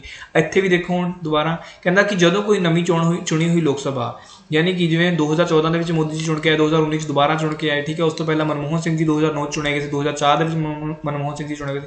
ਜਦੋਂ ਵੀ ਕੋਈ ਨਵੀਂ ਲੋਕ ਸਭਾ ਚੁਣੀ ਜਾਊਗੀ, ਠੀਕ ਹੈ, ਤਾਂ ਉਸਦਾ ਜਿਹੜਾ ਪਹਿਲਾ ਸਮਾਗਮ ਹੋਊਗਾ ਉਹਦੇ ਵਿੱਚ ਰਾਸ਼ਟਰਪਤੀ ਜੋ ਹੈ ਉਹ ਦੇਸ਼ ਨੂੰ ਐਡਰੈਸ ਕਰਨਗੇ, ਸੰਬੋਧਨ ਕਰਨਗੇ। ਮਤਲਬ ਸੰਬੋਧਨ 'ਚ ਕੀ ਹੁੰਦਾ? ਉਹ ਵਧਾਈਆਂ ਦੇਣਗੇ, ਠੀਕ ਹੈ। ਉਸ ਤੋਂ ਬਾਅਦ ਤੁਹਾਡੀ ਜਿਹੜੀ ਨਵੀਂ ਲੋਕ ਸਭਾ ਚੁਣ ਕੇ ਆਏਗੀ, ਜਿੰਨੇ ਵੀ ਐਮਪੀਜ਼ ਨਵੇਂ ਚੁਣ ਕੇ ਆਏ ਆ, ਠੀਕ ਹੈ, ਉਹਨਾਂ ਨੂੰ ਸਾਰਿਆਂ ਨੂੰ ਵਧਾਈਆਂ ਦੇਣਗੇ ਕਿ ਤੁਸੀਂ ਚੁਣੇ ਗਏ, ਠੀਕ ਹੈ। ਉਸ ਤੋਂ ਬਾਅਦ ਉਹ ਦੇਸ਼ ਦੇ ਸੰਵਿਧਾਨ ਦੇ ਵਿੱਚੋਂ ਦੀ ਕੁਛ ਗੱਲਾਂ ਜਿਹੜੀਆਂ ਹੈ ਦੁਹਰਾਉਣਗੇ ਕਿ ਸਾਡੇ ਦੇਸ਼ ਦਾ ਸੰਵਿਧਾਨ ਕਹਿੰਦਾ ਹੈ ਕਿ ਅਸੀਂ ਜਿਹੜੀ ਸਾਡੇ ਦੇਸ਼ ਦੇ ਵਿੱਚ ਗਰੀਬੀ ਹੈ ਉਹ ਨਹੀਂ ਰਹਿਣੀ ਚਾਹੀਦੀ ਹੈ, ਅਸਮਾਨਤਾ ਨਹੀਂ ਰਹਿਣੀ ਚਾਹੀਦੀ ਹੈ, ਠੀਕ ਹੈ, ਸਮਾਨਤਾ ਲੈ ਕੇ ਆਉਣੀ ਹੈ। ਸੋ ਉਹਨਾਂ ਨੂੰ ਸੰਵਿਧਾਨ ਯਾਦ ਕਰਾਉਣਗੇ। ਥੋੜ੍ਹਾ ਬਹੁਤ ਜੋ ਹੈ ਪ੍ਰੀਵੀਅਸ ਗਵਰਨਮੈਂਟ ਦੀ ਜਿਹੜੀਆਂ ਪਾਲਿਸੀ ਸੀਗੀਆਂ ਜਿਨ੍ਹਾਂ ਨੂੰ ਕੰਟੀਨਿਊ ਕੀਤਾ ਜਾਣਾ ਚਾਹੀਦਾ ਉਹਨਾਂ ਦੀ ਤਾਰੀਫ ਕਰਨਗੇ ਔਰ ਕਹਿਣਗੇ ਅਗਲੀ ਸਰਕਾਰ ਨੂੰ ਵੀ ਤੁਸੀਂ ਇਹਨਾਂ ਨੂੰ ਕੰਟੀਨਿਊ ਕਰਨਾ। ਸੋ ਇੱਦਾਂ ਐਡਰੈਸ ਕੀਤਾ ਜਾਂਦਾ ਹੈ ਪਹਿਲੇ ਸਮਾਗਮ ਦੇ ਵਿੱਚ, ਠੀਕ ਹੈ। ਔਰ ਇੱਥੇ ਇੱਕ ਚੀਜ਼ ਹੋਰ ਉਹਨੂੰ ਲਿਖਣੀ ਚਾਹੀਦੀ ਸੀ, ਨਵੀਂ ਚੁਣੀ ਹੋਈ ਲੋਕ ਸਭਾ ਦੇ ਨਾਲ ਨਾਲ ਹਰ ਸਾਲ ਦੇ ਵਿੱਚ ਜੋ ਹੈ ਲੋਕ ਸਭਾ ਦੇ ਜੋ ਹੈ ਉਹ 3 ਸੈਸ਼ਨ ਹੁੰਦੇ ਹੈ। ਜਿਵੇਂ ਇੱਕ ਹੁੰਦਾ ਬਜਟ ਸੈਸ਼ਨ, ਠੀਕ ਹੈ। ਬਜਟ ਸੈਸ਼ਨ ਦਾ ਮਤਲਬ ਹੁੰਦਾ 2-3 ਮਹੀਨੇ ਜਿਹੜੀ ਹੈਗੀ ਆ ਉਹ ਵਿਧਾਨ ਪਾਲਿਕਾ ਰਲ ਕੇ ਬੈਠਦੀ ਹੈ ਔਰ ਬਜਟ ਦੇਸ਼ ਦਾ ਤਿਆਰ ਕਰਦੀ ਹੈ, ਠੀਕ ਹੈ। ਦੂਸਰਾ ਹੁੰਦਾ ਮਾਨਸੂਨ ਸੈਸ਼ਨ। ਮਾਨਸੂਨ ਸੈਸ਼ਨ ਹੁੰਦਾ ਜੋ ਕਿ ਜੁਲਾਈ ਅਗਸਤ ਦੇ ਆਸ-ਪਾਸ ਹੁੰਦਾ ਵਾ, 2-3 ਮਹੀਨੇ ਲਈ ਫਿਰ ਵਿਧਾਨ ਪਾਲਿਕਾ ਰਲ ਕੇ ਬੈਠਦੀ ਹੈ। ਉੱਥੇ ਕੰਸਲਟੇਸ਼ਨ ਹੁੰਦੀ ਹੈ, ਕੰਸੈਂਟ ਹੁੰਦੀ ਹੈ, ਵਿਚਾਰ ਵਟਾਂਦਰਾ ਹੁੰਦਾ ਹੈ, ਠੀਕ ਹੈ। ਸੋ ਤੀਸਰਾ ਸੈਸ਼ਨ ਹੁੰਦਾ ਵਿੰਟਰ ਸੈਸ਼ਨ, ਠੀਕ ਹੈ। ਯਾਨੀ ਕਿ ਪਹਿਲਾ ਹੋ ਗਿਆ ਬਜਟ, ਦੂਜਾ ਹੋ ਗਿਆ ਮਾਨਸੂਨ, ਤੀਸਰਾ ਹੋ ਗਿਆ ਵਿੰਟਰ। ਇਹ ਜਦੋਂ ਵੀ ਆਪਣੇ ਜਿਹੜਾ ਸਾਡੇ ਦੇਸ਼ ਦੇ ਵਿੱਚ ਹਰ ਸਾਲ ਇਹ 3 ਸੈਸ਼ਨ ਹੁੰਦੇ ਆ ਔਰ ਇਹਨਾਂ 3 ਸੈਸ਼ਨ 'ਚੋਂ ਸਭ ਤੋਂ ਪਹਿਲਾ ਸੈਸ਼ਨ ਹੈ ਬਜਟ ਸੈਸ਼ਨ। ਜਦੋਂ ਵੀ ਇਹ ਸੈਸ਼ਨ ਹੋਏਗਾ ਤਾਂ ਉਦੋਂ ਵੀ ਰਾਸ਼ਟਰਪਤੀ ਵੱਲੋਂ ਜੋ ਹੈ ਲੋਕ ਸਭਾ ਨੂੰ ਐਡਰੈਸ ਕੀਤਾ ਜਾਂਦਾ ਹੈ, ਠੀਕ ਹੈ। ਸੋ ਉਹ ਵੀ ਲਿਖਣਾ ਚਾਹੀਦਾ ਸੀ, ਉਹ ਨਹੀਂ ਲਿਖਿਆ ਹੋਇਆ ਤੁਹਾਡੀ ਬੁੱਕ ਦੇ ਵਿੱਚ। ਇੱਥੇ ਲਿਖਿਆ ਕਿ ਸਿਰਫ ਨਵੀਂ ਚੁਣੀ ਹੋਈ ਲੋਕ ਸਭਾ ਨਹੀਂ, ਜਦੋਂ ਸਾਲ ਦੇ ਵਿੱਚ ਸਾਲਾਨਾ ਜੋ ਹੈ ਪਹਿਲਾ ਸੈਸ਼ਨ ਹੋਊਗਾ ਸਦਨ ਦਾ, ਉਹਦੇ ਵਿੱਚ ਵੀ ਜੋ ਹੈ ਰਾਸ਼ਟਰਪਤੀ ਵੱਲੋਂ ਜੋ ਹੈ ਸੰਬੋਧਨ ਕੀਤਾ ਜਾਊਗਾ। ਹੁਣ ਪਹਿਲੀ ਸ਼ਕਤੀ 'ਤੇ ਚੱਲਦੇ ਹਾਂ। ਭਾਰਤ ਦਾ ਰਾਸ਼ਟਰਪਤੀ ਮੰਤਰੀ ਮੰਡਲ ਨੂੰ ਕਿਸੇ ਅਹਿਮ ਵਿਸ਼ੇ ਬਾਰੇ ਕਾਨੂੰਨ ਬਣਾਉਣ ਲਈ ਕਹਿ ਸਕਦਾ ਹੈ, ਕਿਉਂਕਿ ਸਪੋਜ਼ ਕਰ ਲਓ ਕਿ ਨਿਰਭਇਆ ਜਿਹੜਾ ਨਿਰਭਇਆ ਰੇਪ ਕਾਂਡ ਹੋਇਆ ਦਿੱਲੀ ਦੇ ਵਿੱਚ, ਉਦੋਂ ਲੋਕਾਂ ਵੱਲੋਂ ਇਹ ਮੰਗ ਕੀਤੀ ਗਈ ਕਿ ਤੁਸੀਂ ਇੱਕ ਐਸਾ ਕਾਨੂੰਨ ਬਣਾਓ ਜਿਹਦੇ ਰਾਹੀਂ ਜੋ ਹੈ ਜੇ ਕੋਈ ਰੇਪ ਕਰਦਾ ਹੈ ਤਾਂ ਉਸ ਨੂੰ ਫਾਂਸੀ ਦੀ ਸਜ਼ਾ ਹੋਣੀ ਚਾਹੀਦੀ ਹੈ। ਔਰ ਪੂਰੇ ਦੇਸ਼ ਦੇ ਵਿੱਚ ਇਹ ਆਵਾਜ਼ ਜੋ ਹੈ ਉਹ ਜ਼ੋਰ ਪਕੜ ਰਹੀ ਹੈ। ਸੋ ਇਹੋ ਜਿਹੇ ਕੇਸ ਦੇ ਵਿੱਚ ਜੋ ਹੈ ਰਾਸ਼ਟਰਪਤੀ ਵੱਲੋਂ ਮੰਤਰੀ ਮੰਡਲ ਨੂੰ ਕਹਿ ਦਿੱਤਾ ਜਾਊਗਾ, ਮੰਤਰੀ ਮੰਡਲ ਯਾਨੀ ਕਿ COM ਨੂੰ ਕਹਿ ਦਿੱਤਾ ਜਾਊਗਾ ਕਿ ਤੁਸੀਂ ਇੱਕ ਐਸਾ ਬਿੱਲ, ਇੱਕ ਐਸਾ ਖਾਕਾ ਤਿਆਰ ਕਰੋ ਜਿਹਦੇ ਵਿੱਚ ਲੋਕਾਂ ਦੀ ਜਿਹੜੀ ਐਸਪੀਰੇਸ਼ਨਸ ਹੈ ਉਸ ਨੂੰ ਧਿਆਨ ਵਿੱਚ ਰੱਖਿਆ ਜਾਵੇ, ਠੀਕ ਹੈ। ਅਤੇ ਤੁਸੀਂ ਇੱਕ ਜੋ ਹੈ ਕਾਨੂੰਨ ਬਣਾਓ ਜਿਹਦੇ ਵਿੱਚ ਰੇਪ ਲਈ ਫਾਂਸੀ ਦੀ ਸਜ਼ਾ ਜੋ ਹੈ ਉਹਦਾ ਪ੍ਰੋਵੀਜ਼ਨ ਕੀਤਾ ਜਾਵੇ। ਅਤੇ ਜੇ ਉਹ ਇਹੋ ਜਿਹੀ ਕੋਈ ਗੱਲ ਕਦੇ ਹੁੰਦੀ ਹੈ ਕਿ ਰਾਸ਼ਟਰਪਤੀ ਮੰਤਰੀ ਮੰਡਲ ਨੂੰ ਕੋਈ ਸਿਫਾਰਿਸ਼ ਕਰਦਾ ਹੈ ਤਾਂ ਇਹੋ ਜਿਹੀ ਜੋ ਸਿਫਾਰਿਸ਼ ਹੈ ਉਸ ਨੂੰ ਅਣਗੌਲਾ ਨਹੀਂ ਕੀਤਾ ਜਾਂਦਾ ਮੰਤਰੀ ਮੰਡਲ ਵੱਲੋਂ। ਉਹ ਗੰਭੀਰਤਾ ਨਾਲ ਇਹਦੇ 'ਤੇ ਵਿਚਾਰ ਕਰਦੇ ਨੇ ਔਰ ਕਾਨੂੰਨ ਮੋਸਟਲੀ ਆਉਂਦਾ ਹੀ ਹੁੰਦਾ ਹੈ, ਕਿਉਂਕਿ ਭਾਰਤ ਦਾ ਪਹਿਲਾ ਨਾਗਰਿਕ ਕੌਣ ਹੈ? ਰਾਸ਼ਟਰਪਤੀ, ਠੀਕ ਹੈ ਜੀ। ਔਰ ਸਾਰੀਆਂ ਜਿਹੜੀਆਂ ਯੂਨੀਅਨ ਦੀਆਂ ਜਿਹੜੀਆਂ ਪਾਵਰਸ ਹੈ, ਕਾਰਜਪਾਲਿਕਾ ਸ਼ਕਤੀਆਂ, ਉਹ ਕਿਹਦੇ ਵਿੱਚ ਵੈਸਟਰਨ ਨੇ? ਉਹ ਰਾਸ਼ਟਰਪਤੀ ਦੇ ਵਿੱਚ ਨੇ। ਚਾਹੇ ਉਹਨੂੰ ਰਬੜ ਸਟੈਂਪ ਬਣਾ ਕੇ ਵੀ ਅਸੀਂ ਯੂਜ਼ ਕਰ ਰਹੇ ਹਾਂ, ਬਟ ਫਿਰ ਵੀ ਮਤਲਬ ਉਹਦੀ ਇੰਨੀ ਕੁ ਇੱਜ਼ਤ ਤਾਂ ਜਿਹੜੀ ਹੈ ਰੱਖੀ ਜਾਂਦੀ ਹੈ ਹੈਡ ਆਫ ਦਾ ਸਟੇਟ ਆਖਿਰ ਤੋਂ ਅਗਲਾ, ਠੀਕ ਹੈ ਜੀ। ਹੁਣ ਜੇ ਕਾਰਜਕਾਰੀ ਸ਼ਕਤੀਆਂ ਦੀ ਗੱਲ ਕਰਾਂਗੇ, ਕਾਰਜਕਾਰੀ ਸ਼ਕਤੀਆਂ ਦੀ ਜੇ ਗੱਲ ਕਰੀਏ, ਮੈਂ ਤੁਹਾਨੂੰ ਆਲਰੇਡੀ ਦੱਸਿਆ ਸੀ ਆਰਟੀਕਲ 53 ਕੀ ਕਹਿੰਦਾ ਸੀਗਾ ਕਿ ਆਰਟੀਕਲ 53 ਕੀ ਕਹਿੰਦਾ ਸੀਗਾ ਜੀ? ਆਰਟੀਕਲ 53 ਕਹਿੰਦਾ ਸੀਗਾ ਕਿ ਰਾਸ਼ਟਰਪਤੀ ਜਾਂ ਤਾਂ ਆਪ ਜਾਂ ਤਾਂ ਆਪਣੇ ਸਬੋਰਡੀਨੇਟਸ ਦੇ ਰਾਹੀਂ ਜੋ ਹੈ ਉਹ ਇਹਨਾਂ ਕਾਰਜਕਾਰੀ ਸ਼ਕਤੀਆਂ ਦੀ ਵਰਤੋਂ ਕਰ ਸਕਦਾ ਹੈ, ਉਹਨਾਂ ਕਾਨੂੰਨਾਂ ਨੂੰ ਲਾਗੂ ਕਰਵਾ ਸਕਦਾ ਹੈ, ਉਹਨਾਂ ਨੀਤੀਆਂ ਨੂੰ ਲਾਗੂ ਕਰਵਾ ਸਕਦਾ ਹੈ ਜਿਹੜੀਆਂ ਕਿ ਵਿਧਾਨ ਪਾਲਿਕਾ ਵੱਲੋਂ ਤਿਆਰ ਕੀਤੀਆਂ। ਕਿਹਦੇ ਥਰੂ ਕਰਵਾਏਗਾ? ਆਪਣੇ ਸਬੋਰਡੀਨੇਟ ਦੇ ਥਰੂ, ਠੀਕ ਹੈ ਜੀ। ਤਾਂ ਰਾਸ਼ਟਰਪਤੀ ਵੱਲੋਂ ਸਭ ਤੋਂ ਪਹਿਲਾਂ ਪ੍ਰਧਾਨ ਮੰਤਰੀ ਦੀ ਨਿਯੁਕਤੀ ਕੀਤੀ ਜਾਂਦੀ ਹੈ। ਤੁਹਾਨੂੰ ਪਤਾ ਹੈ ਨਾ ਪ੍ਰਧਾਨ ਮੰਤਰੀ ਕਿਵੇਂ ਬਣਦਾ, ਮੈਂ ਪਿਛਲੀ ਵੀਡੀਓ 'ਚ ਦੱਸਿਆ ਸੀਗਾ। ਉਸ ਤੋਂ ਬਾਅਦ ਪ੍ਰਧਾਨ ਮੰਤਰੀ ਜਿਨ੍ਹਾਂ ਦੇ ਨਾਮਾਂ ਦੀ ਸਿਫਾਰਿਸ਼ ਕਰੇਗਾ, ਜਿਹੜੀ ਲਿਸਟ ਜਿਹੜੀ ਹੈਗੀ ਹੈ ਉਹ ਆਪਣੀ ਟੀਮ ਦੀ ਰਾਸ਼ਟਰਪਤੀ ਨੂੰ ਦੇਵੇਗਾ। ਰਾਸ਼ਟਰਪਤੀ ਉਹਦੇ ਹਿਸਾਬ ਨਾਲ ਮੰਤਰੀਆਂ ਦੀ ਨਿਯੁਕਤੀ ਵੀ ਕਰ ਦੇਗਾ, ਫਿਰ ਉਹਨਾਂ ਨੂੰ ਅਹੁਦੇ ਦੀ ਸਹੁੰ ਵੀ ਚੁਕਾਏਗਾ। ਜਦਕਿ ਰਾਸ਼ਟਰਪਤੀ ਨੂੰ ਅਹੁਦੇ ਦੀ ਸਹੁੰ ਕੌਣ ਚੁਕਵਾ ਰਿਹਾ ਸੀ? ਉਹ ਮੁੱਖ ਨਿਆਇਧੀਸ਼ ਚੁਕਵਾ ਰਿਹਾ ਸੀ, CGI ਚੁਕਵਾ ਰਿਹਾ ਸੀਗਾ, ਠੀਕ ਹੈ। ਉਸ ਤੋਂ ਬਾਅਦ ਰਾਸ਼ਟਰਪਤੀ ਤੈਅ ਕਰੇਗਾ ਕਿ ਵਿਦੇਸ਼ਾਂ ਦੇ ਵਿੱਚ, ਜਾਪਾਨ ਦੇ ਵਿੱਚ ਜਾਂ ਅਮਰੀਕਾ ਦੇ ਵਿੱਚ ਅਸੀਂ ਕਿਸ ਰਾਜਦੂਤ ਨੂੰ ਭੇਜਣਾ ਹੈ। ਰਾਜਦੂਤ ਕੌਣ ਹੁੰਦਾ ਹੈ? ਐਂਬੈਸਡਰ ਜਿਹਨੂੰ ਕਿਹਾ ਜਾਂਦਾ ਹੈ। ਐਂਬੈਸਡਰ ਵੈਸੇ ਕਾਰ ਵੀ ਆਉਂਦੀ ਹੁੰਦੀ ਸੀ ਇੱਕ, ਠੀਕ ਹੈ, ਉਹ ਲਾਲ ਬੱਤੀ ਵਾਲੀ ਜਿਹੜੀ ਚਿੱਟੀ ਰੰਗ ਦੀ ਕਾਰ ਹੁੰਦੀ ਹੈ ਉਸ ਨੂੰ ਐਂਬੈਸਡਰ ਕਹਿੰਦੇ ਆ, ਠੀਕ ਹੈ। ਐਂਬੈਸਡਰ ਕੌਣ ਹੁੰਦਾ ਹੈ? ਐਂਬੈਸਡਰ ਜੋ ਹੈ ਜੋ ਭਾਰਤ ਦੇ ਹਿੱਤਾਂ ਨੂੰ ਰਿਪਰਜੈਂਟ ਕਰੇਗਾ ਦੂਸਰੇ ਦੇਸ਼ ਦੇ ਵਿੱਚ, ਠੀਕ ਹੈ, ਔਰ ਉਹਦਾ ਪੱਕਾ ਟਿਕਾਣਾ ਉਹੀ ਦੇਸ਼ ਹੋਏਗਾ, ਉੱਥੇ ਹੀ ਰਹੇਗਾ, ਠੀਕ ਹੈ। ਉਹਨਾਂ ਦੀ ਨਿਯੁਕਤੀ ਵੀ ਕੌਣ ਕਰ ਰਿਹਾ? ਉਹ ਐਂਬੈਸਡਰ ਕਰ ਰਿਹਾ। ਤੁਸੀਂ ਇਹ ਸਮਝ ਰਹੇ ਹੋ ਕਿ ਨਿਯੁਕਤੀਆਂ ਚਾਹੇ ਜੋ ਹੈ ਉਹ ਰਾਸ਼ਟਰਪਤੀ ਵੱਲੋਂ ਕੀਤੀਆਂ ਜਾ ਰਹੀਆਂ, ਲੇਕਿਨ ਇਹਦੀ ਸਿਫਾਰਿਸ਼ ਕਿਹਦੇ ਵੱਲੋਂ ਕੀਤੀ ਜਾ ਰਹੀ ਹੈ? ਮੰਤਰੀ ਮੰਡਲ ਵੱਲੋਂ। ਤੋਂ ਇਹਨਾਂ ਨਿਯੁਕਤੀਆਂ 'ਚ ਉਹਦਾ ਆਪਣਾ ਕੋਈ ਜ਼ਿਆਦਾ ਜ਼ੋਰ ਨਹੀਂ ਹੈਗਾ। ਜੇ ਮੋਦੀ ਸਰਕਾਰ ਵੱਲੋਂ ਕਿਹਾ ਜਾਏਗਾ ਕਿ S ਜੈਸ਼ੰਕਰ, ਜੋ ਕਿ ਇਸ time ministry of external affair ਦੇ ਵਿੱਚ ਨੇ ਔਰ ਉਸ ਤੋਂ ਪਹਿਲਾਂ ਇੰਡੀਅਨ ਫੋਰਨ ਸਰਵਿਸ ਦੇ ਵਿੱਚ ਸੀ, ਉਹ ਐਂਬੈਸਡਰ ਸੀਗੇ ਅਮਰੀਕਾ ਦੇ ਵਿੱਚ, ਠੀਕ ਹੈ। ਸੋ ਜਿਸ ਵੀ ਸਰਕਾਰ ਵੱਲੋਂ, ਮੋਦੀ ਗਵਰਨਮੈਂਟ ਵੱਲੋਂ 2014 ਦੇ ਵਿੱਚ ਜਦੋਂ ਰਾਸ਼ਟਰਪਤੀ ਜੀ ਨੂੰ ਕਿਹਾ ਗਿਆ, ਪ੍ਰਣਬ ਮੁਖਰਜੀ ਜੀ ਨੂੰ ਕਿਹਾ ਗਿਆ ਕਿ ਜਨਾਬ ਤੁਸੀਂ ਨਾ ਐਂਬੈਸਡਰ ਜੋ ਹੈ ਉਹ ਜੈਸ਼ੰਕਰ ਜੀ ਨੂੰ ਜੋ ਹੈ ਉਹ ਲਾਓ ਅਮਰੀਕਾ ਦਾ, ਮਤਲਬ ਸਾਡੇ ਜਿਹੜੇ ਹਿੱਤ ਨੇ ਅਮਰੀਕਾ ਦੇ ਵਿੱਚ ਉਹਨਾਂ ਨੂੰ ਰਿਪਰਜੈਂਟ ਕਰੇਗਾ ਉੱਥੇ, ਉਸੇ ਦੀ ਧਰਤੀ 'ਤੇ ਰਹਿ ਕੇ, ਅਮਰੀਕਾ ਦੀ ਧਰਤੀ 'ਤੇ ਰਹਿ ਕੇ, ਠੀਕ ਹੈ, ਉਹ S ਜੈਸ਼ੰਕਰ ਜੀ ਹੋਣਗੇ। ਸੋ ਰਾਸ਼ਟਰਪਤੀ ਚੂੰ ਚਾਂ ਨਹੀਂ ਕਰ ਸਕਦਾ, ਉਹਨਾਂ ਨੂੰ ਜੋ ਹੈ ਉਹ ਉਸੇ ਰਾਜਦੂਤ ਦੀ ਨਿਯੁਕਤੀ ਜੋ ਹੈ ਉਸ ਦੇਸ਼ ਦੇ ਵਿੱਚ ਕਰਨੀ ਪਏਗੀ। ਉਸ ਤੋਂ ਬਾਅਦ ਕੀ ਹੁੰਦਾ ਹੈ ਕਿ ਜਿਵੇਂ ਅਸੀਂ ਆਪਣਾ ਐਂਬੈਸਡਰ ਬਾਹਰਲੇ ਦੇਸ਼ਾਂ 'ਚ ਭੇਜਿਆ, ਉਵੇਂ ਬਾਹਰਲੇ ਦੇਸ਼ਾਂ 'ਚ ਵੀ ਤਾਂ ਕੁਝ ਰਾਜਦੂਤ ਜੋ ਹੈ ਉਹ ਭਾਰਤ ਦੀ ਧਰਤੀ 'ਤੇ ਆਉਣਗੇ, ਠੀਕ ਹੈ। ਸੋ ਹੁਣ ਕੋਈ ਇੱਕ ਨਾ ਐਸਾ ਵਿਅਕਤੀ ਹੈ, ਇਸ ਦੀ ਨਿਯੁਕਤੀ ਦੀ ਪ੍ਰਵਾਨਗੀ ਦਾ ਮਤਲਬ ਮੈਂ ਸਮਝਾਉਣ ਲੱਗਿਆ ਕਿ ਭਾਰਤ ਦੇ ਵਿੱਚ ਜੋ ਵਿਦੇਸ਼ੀ ਨਾਗਰਿਕ, ਜੋ ਵਿਦੇਸ਼ੀ ਰਾਜਦੂਤ ਆਇਆ ਹੈ ਉਸ ਦੀ ਨਿਯੁਕਤੀ ਨੂੰ ਪ੍ਰਵਾਨਗੀ ਦੇਣ ਦਾ ਮਤਲਬ ਕੀ ਹੈ? ਸਪੋਜ਼ ਕਰ ਲਓ ਕੋਈ ਨਾ ਇੱਕ ਐਸਾ ਬੰਦਾ ਹੈ ਪਾਕਿਸਤਾਨ ਦੇ ਵਿੱਚ, ਪਾਕਿਸਤਾਨ ਦਾ ਇੱਕ ਟੈਰਰਿਸਟ ਹੈ ਨਾ, ਉਹ ਜਿਹੜੇ ਜਿਹਨੂੰ ਚਾਚਾ ਕਹਿੰਦੇ, ਉਹ ਮੈਨੂੰ ਨਾਮ ਨਹੀਂ ਉਹਦਾ ਯਾਦ ਆ ਰਿਹਾ, ਦਾੜੀ ਵਾਲਾ ਯਾਰ ਇੱਕ ਹੈ, ਹਾਫਿਜ਼ ਸਈਦ, ਠੀਕ ਹੈ। ਸੋ ਹਾਫਿਜ਼ ਸਈਦ ਭਾਰਤ ਦੇ ਵਿੱਚ ਜੇ ਕੋਈ ਟੈਰਰਿਸਟ ਅਟੈਕ ਹੋਇਆ ਉਹਦੇ ਲਈ ਵੀ ਉਹ ਜ਼ਿੰਮੇਦਾਰ ਉਸ ਨੂੰ ਮੰਨਿਆ ਜਾਂਦਾ ਹੈ, ਠੀਕ ਹੈ। ਉਸ ਤੋਂ ਬਾਅਦ ਉਹ ਅਕਸਰ ਹੀ ਭਾਰਤ ਦੇ ਅਗੇਂਸਟ ਜੋ ਹੈ ਉਹ ਜ਼ਹਿਰ ਉਗਲਦਾ ਰਹਿੰਦਾ ਹੈ ਭਾਰਤ ਦੇ ਅਗੇਂਸਟ ਹਰ ਜਗ੍ਹਾ 'ਤੇ, ਅੰਤਰਰਾਸ਼ਟਰੀ ਮੰਚਾਂ 'ਤੇ ਵੀ, ਕਿਤੇ ਨਾ ਕਿਤੇ ਵੀ, ਠੀਕ ਹੈ। ਸੋ ਉਹੋ ਜਿਹੇ ਵਿਅਕਤੀ ਨੂੰ ਜੇ ਪਾਕਿਸਤਾਨ ਭਾਰਤ ਦੇ ਵਿੱਚ ਆਪਣਾ ਰਾਜਦੂਤ ਬਣਾ ਕੇ ਭੇਜ ਦੇਵੇ ਤਾਂ ਕੀ ਸਾਨੂੰ ਇਹ ਮਨਜ਼ੂਰ ਹੋਏਗਾ? ਨਹੀਂ। ਸੋ ਇਹੋ ਜਿਹੇ ਕੇਸ ਦੇ ਵਿੱਚ ਜੋ ਹੈ ਉਹ ਜੇ ਪਾਕਿਸਤਾਨ ਵੱਲੋਂ ਜੋ ਹਾਫਿਜ਼ ਸਈਦ ਹੈ ਉਸ ਨੂੰ ਭਾਰਤ ਦੇ ਵਿੱਚ ਰਾਜਦੂਤ ਬਣਾ ਕੇ ਉਸ ਦੀ ਨਿਯੁਕਤੀ ਕੀਤੀ ਜਾਂਦੀ ਹੈ, ਸੋ ਉਸ ਨੂੰ ਪ੍ਰਵਾਨਗੀ ਸਾਡੇ ਰਾਸ਼ਟਰਪਤੀ ਸਾਹਿਬ ਨਹੀਂ ਦੇਣਗੇ। ਮਤਲਬ ਅਸੀਂ ਆਪਣਾ ਬੰਦਾ ਤਾਂ ਬਾਹਰ ਭੇਜਾਂਗੇ, ਉਹਦੀ ਜੋ ਨਿਯੁਕਤੀ ਹੈ ਉਹ ਰਾਸ਼ਟਰਪਤੀ ਵੱਲੋਂ ਕੀਤੀ ਜਾ ਰਹੀ ਹੈ, ਔਰ ਜੇ ਕੋਈ ਹੋਰ ਨਿਯੁਕਤ ਹੋ ਕੇ ਸਾਡੇ ਦੇਸ਼ ਦੇ ਵਿੱਚ ਆ ਰਿਹਾ ਤਾਂ ਉਸ ਦੀ ਨਿਯੁਕਤੀ ਨੂੰ ਵੀ ਜੋ ਪ੍ਰਵਾਨਗੀ ਹੈ ਕੌਣ ਦੇ ਰਿਹਾ? ਰਾਸ਼ਟਰਪਤੀ ਦੇ ਰਿਹਾ ਹੈ, ਠੀਕ ਹੈ। ਦੇਸ਼ ਦੇ ਵਿੱਚ ਜਿੰਨੇ ਸਾਰੇ ਉੱਚੇ ਅਹੁਦੇ ਨੇ ਉਹਨਾਂ ਦੀ ਨਿਯੁਕਤੀਆਂ ਜੋ ਹੈ, ਅਪਾਇੰਟਮੈਂਟਸ ਜੋ ਹੈ ਉਹ ਰਾਸ਼ਟਰਪਤੀ ਵੱਲੋਂ ਕੀਤੀ ਜਾ ਰਹੀ ਹੈ। ਇਹ ਅਪਾਇੰਟਮੈਂਟਸ ਕਿਉਂ ਕੀਤੀਆਂ ਜਾ ਰਹੀਆਂ? ਇਹ ਅਪਾਇੰਟਮੈਂਟ ਕੀਤੀਆਂ ਜਾ ਰਹੀਆਂ ਆਰਟੀਕਲ 53 ਦੇ ਕਾਰਨ। ਆਰਟੀਕਲ 53 'ਚ ਕੀ ਕਿਹਾ ਸੀ? ਆਪਣੇ सबॉर्डिनेट्स ਦੇ ਰਾਹੀਂ ਜੋ ਹੈ ਦੇਸ਼ ਦਾ ਸ਼ਾਸਨ ਚਲਾਉਣਾ ਹੈ। ਦੇਸ਼ ਦਾ ਸ਼ਾਸਨ ਚਲਾਉਣ ਲਈ ਜੋ ਹੈ ਨਿਯੁਕਤੀਆਂ ਕਰਨੀਆਂ ਪੈਣਗੀਆਂ, ਠੀਕ ਹੈ। ਸੋ ਇਹ ਨਿਯੁਕਤੀਆਂ ਜੋ ਹੈ ਉੱਚੇ ਅਹੁਦਿਆਂ 'ਤੇ ਜਿਹੜੇ ਹਾਈ ਪੋਸਟ ਨੇ ਉਹਨਾਂ 'ਤੇ ਕੌਣ ਕਰ ਰਿਹਾ? ਉਹ ਰਾਸ਼ਟਰਪਤੀ ਵੱਲੋਂ ਕੀਤੀਆਂ ਜਾ ਰਹੀਆਂ ਨੇ। ਉਸ ਤੋਂ ਬਾਅਦ ਕਹਿੰਦਾ ਕਿ ਜਿਵੇਂ ਸਾਡੇ ਦੇਸ਼ 'ਚ ਕੁਝ ਕਮਿਸ਼ਨ ਬਣੇ ਹੋਏ ਆ, ਠੀਕ ਹੈ, ਉਹਨਾਂ ਕਮਿਸ਼ਨ ਦੇ ਚੇਅਰਮੈਨ ਤੇ ਮੈਂਬਰ ਜਿਹੜੇ ਆ ਉਹਨਾਂ ਦੀ ਨਿਯੁਕਤੀ ਰਾਸ਼ਟਰਪਤੀ ਕਰਦਾ। ਜਿਵੇਂ ਕਿ ਮੈਂ ਤੁਹਾਨੂੰ ਐਗਜ਼ਾਮਪਲ ਦੇਣਾ ਚਾਹੁੰਦਾ ਕਿ ਕਿਹੜੇ ਕਮਿਸ਼ਨਾਂ ਦੀ ਗੱਲ ਹੋ ਰਹੀ ਹੈ। ਜਿਵੇਂ ਔਰ ਇਹ ਸਾਰੇ ਕਮਿਸ਼ਨ ਜਿਹੜੇ ਹੈ ਨਾ ਇਹ ਕੌਂਸਟੀਟਿਊਸ਼ਨਲ ਬੋਡੀਜ਼ ਨੇ। ਮੈਂ ਤੁਹਾਨੂੰ ਕੌਂਸਟੀਟਿਊਸ਼ਨਲ ਬੋਡੀ ਜਿਹੜੀ ਹੈ ਜਦੋਂ ਇਲੈਕਸ਼ਨ ਕਮਿਸ਼ਨ ਆਫ ਇੰਡੀਆ ਦੀ ਗੱਲ ਕੀਤੀ ਸੀਗੀ ਤੁਹਾਡੇ 13ਵੇਂ ਚੈਪਟਰ ਦੇ ਵਿੱਚ, ਠੀਕ ਹੈ, ਉਦੋਂ ਮੈਂ ਕੌਂਸਟੀਟਿਊਸ਼ਨਲ ਬੋਡੀਜ਼ ਕੀ ਹੁੰਦੀਆਂ ਨੇ, ਉਹਨਾਂ ਨੂੰ ਕਿਵੇਂ ਸੁਤੰਤਰਤਾ ਦਿੱਤੀ ਜਾਂਦੀ ਹੈ ਉਹਦੇ ਬਾਰੇ ਜ਼ਿਕਰ ਕੀਤਾ ਸੀ। ਜੇ ਤੁਸੀਂ ਉਹ ਵੀਡੀਓ ਨਹੀਂ ਦੇਖੀ ਤਾਂ please election commission of India ਵਾਲੀ ਵੀਡੀਓ ਦੇਖ ਲਓ। ਤੁਹਾਨੂੰ ਇਹ ਗੱਲ ਜਿਹੜੀ ਕੌਂਸਟੀਟਿਊਸ਼ਨਲ ਬੋਡੀ ਜਿਹੜਾ ਮੈਂ ਸੰਵਿਧਾਨਿਕ ਸੰਸਥਾਵਾਂ ਸ਼ਬਦ ਯੂਜ਼ ਕਰ ਰਿਹਾ ਇਹਦਾ ਜੋ ਅਰਥ ਹੈ ਉਹ ਕਲੀਅਰਲੀ ਸਮਝ ਆ ਜਾਏਗਾ, ਠੀਕ ਹੈ ਜੀ। ਸੋ ਯੂਪੀਐਸਸੀ ਵੱਲੋਂ ਜੋ ਹੈ ਸਾਡੇ ਦੇ ਵਿੱਚ IAS IPS ਜੋ ਚੁਣੇ ਜਾਂਦੇ ਨੇ ਉਹ UPSC ਵੱਲੋਂ ਚੁਣੇ ਜਾਂਦੇ। ਇਹਦਾ ਚੇਅਰਮੈਨ ਕੌਣ ਨਿਯੁਕਤ ਕਰੇਗਾ? ਉਹ ਨਿਯੁਕਤ ਕਰਨਗੇ ਤੁਹਾਡੇ ਰਾਸ਼ਟਰਪਤੀ ਸਾਹਿਬ।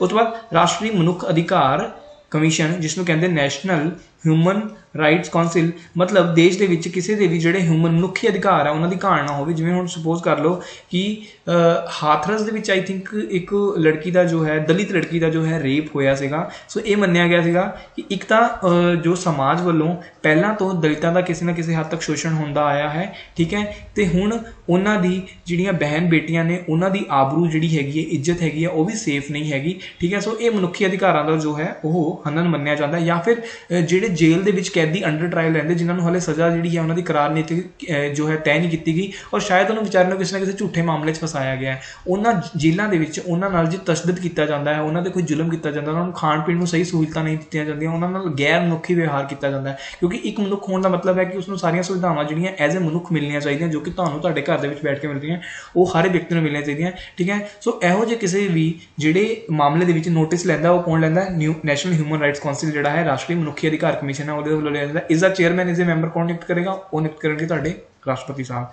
चोण commission, election commission of India, ये बारे मैं पहले वीडियो से दस चुका, जो तुम वीडियो नहीं देखी तो वो देख लो। अच्छा, जो तुम्हें लग रहा है कि मेरी वीडियोज़ जो है तुम्हें किसी भी तरीके हेल्पफुल ने तो प्लीज़ मेरे चैनल को जो है सबसक्राइब करना और अपने दोस्तों नाल भी साझा करना इस चैनल के बारे, और ज्ञान तो जोड़ा है वो वंडिया ही अगे बढ़ता है। ठीक है जी। उस तो बाद इस्त्री ते बाल भलाई कमीशन, बाल की भलाई करनी है तो इस्त्री की भलाई करनी है, बच्चों की तो जी है महिलावां की। ठीक है, महिला कमीशन इन्हों कहा जाता है। जिमें कि अक्सर असी अजकल फेसबुक पर देख रहे हैं, एक मनीषा गुलाटी जी काफ़ी मशहूर ने, वो पंजाब दे विच इस्त्री ते बाल भलाई कमीशन जो बनया वो चेयरमैन ने। ठीक है, सो उन्होंने नियुक्ति वो तो पंजाब पद्धर से ने, इस करके उन्होंने नियुक्ति किसी वालों गवर्नर वालों की गई, जो पंजाब का गवर्नर होएगा। ठीक है, लेकिन जी नैशनल लैवल पर जी इस्त्री ते बाल भलाई कमीशन बन रहे हैं उस दे जो चेयरमैन ने वो उन्होंने की नियुक्ति कौन कर रहे? राष्ट्रपति। वित्त commission, finance commission, finance commission का काम की होंदा है? फाइनांस कमीशन का काम होंदा है कि जिहड़ी केंद्र की सरकार वालों जिन्ने भी टैक्स इकट्ठे किए गए हैं उन्होंने पूरे देश के सूबियां दे विच वंडिया जाए। ठीक है, सो वह किस तरीके नाल वंडे जाणगे उन्हों की जिम्मेवारी दी गई है वित्त कमीशन को। हर 5 साल बाद इसका गठन जो है आर्टिकल 280 के अंडर जोड़ा है वो किहदे वल्लों किया जाता है? वो किहदे वल्लों किया जाता है? वो राष्ट्रपति वल्लों वित्त कमीशन का गठन किया जाता है। वो मैंबरां की नियुक्ति की जाती है, वो चेयरमैन की नियुक्ति की जाती है। उस तो बाद अनुसूचित जाति ते कबीलियां लई कमीशन, यानी कि एससीज ते शेड्यूल्ड कास्ट ते शेड्यूल्ड ट्राइब्स के उत्ते कोई जुल्म ना हो, कोई तशद्दुद ना हो, उन्होंने हक्कां उन्होंने प्रॉपर उन्होंने हक मिल सकन, उन्होंने हक्कां ते कोई डाका ना मार सके। सो इन्हां हक्कां की राखी के लिए भी कमीशन बनाया गया है, scheduled caste and scheduled tribe commission, जिस दे चेयरमैन ते मैंबर कौन चुनणगे? चेयरमैन ते मैंबर कौन चुनणगे? वो चुने जाणगे राष्ट्रपति वालों। ठीक है, सो आ सारियां नियुक्तियां की जिहड़ी है सारियां दी नियुक्ति कौन कर रहे हैं? वो कर रहे हैं तुहाडे राष्ट्रपति। ठीक है, हुण सारे किन्ने उच्चे उच्चे अहुदे ने, इन्हां सारियां दी नियुक्ति कौन कर रहे हैं? वो राष्ट्रपति वालों की जा रही है।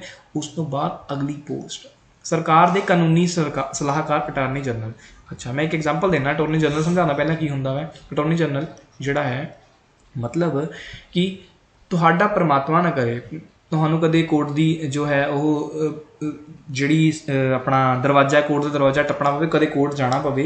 ठीक है, तो तुहाडा कोई किसी अपने गवांढी नाल कोई झगड़ा हो जाता तो मसला कोर्ट तक पहुँच जाता तो तुसीं अपना पक्ष रखने के लिए किसी ना किसी वकील नूं हायर करते हो। ठीक है, वो वकील जो है तुहाडे हक्कां नूं तुहाडी जिहड़ी दलीलां ने वो पेश करता है जज साहब के सामने।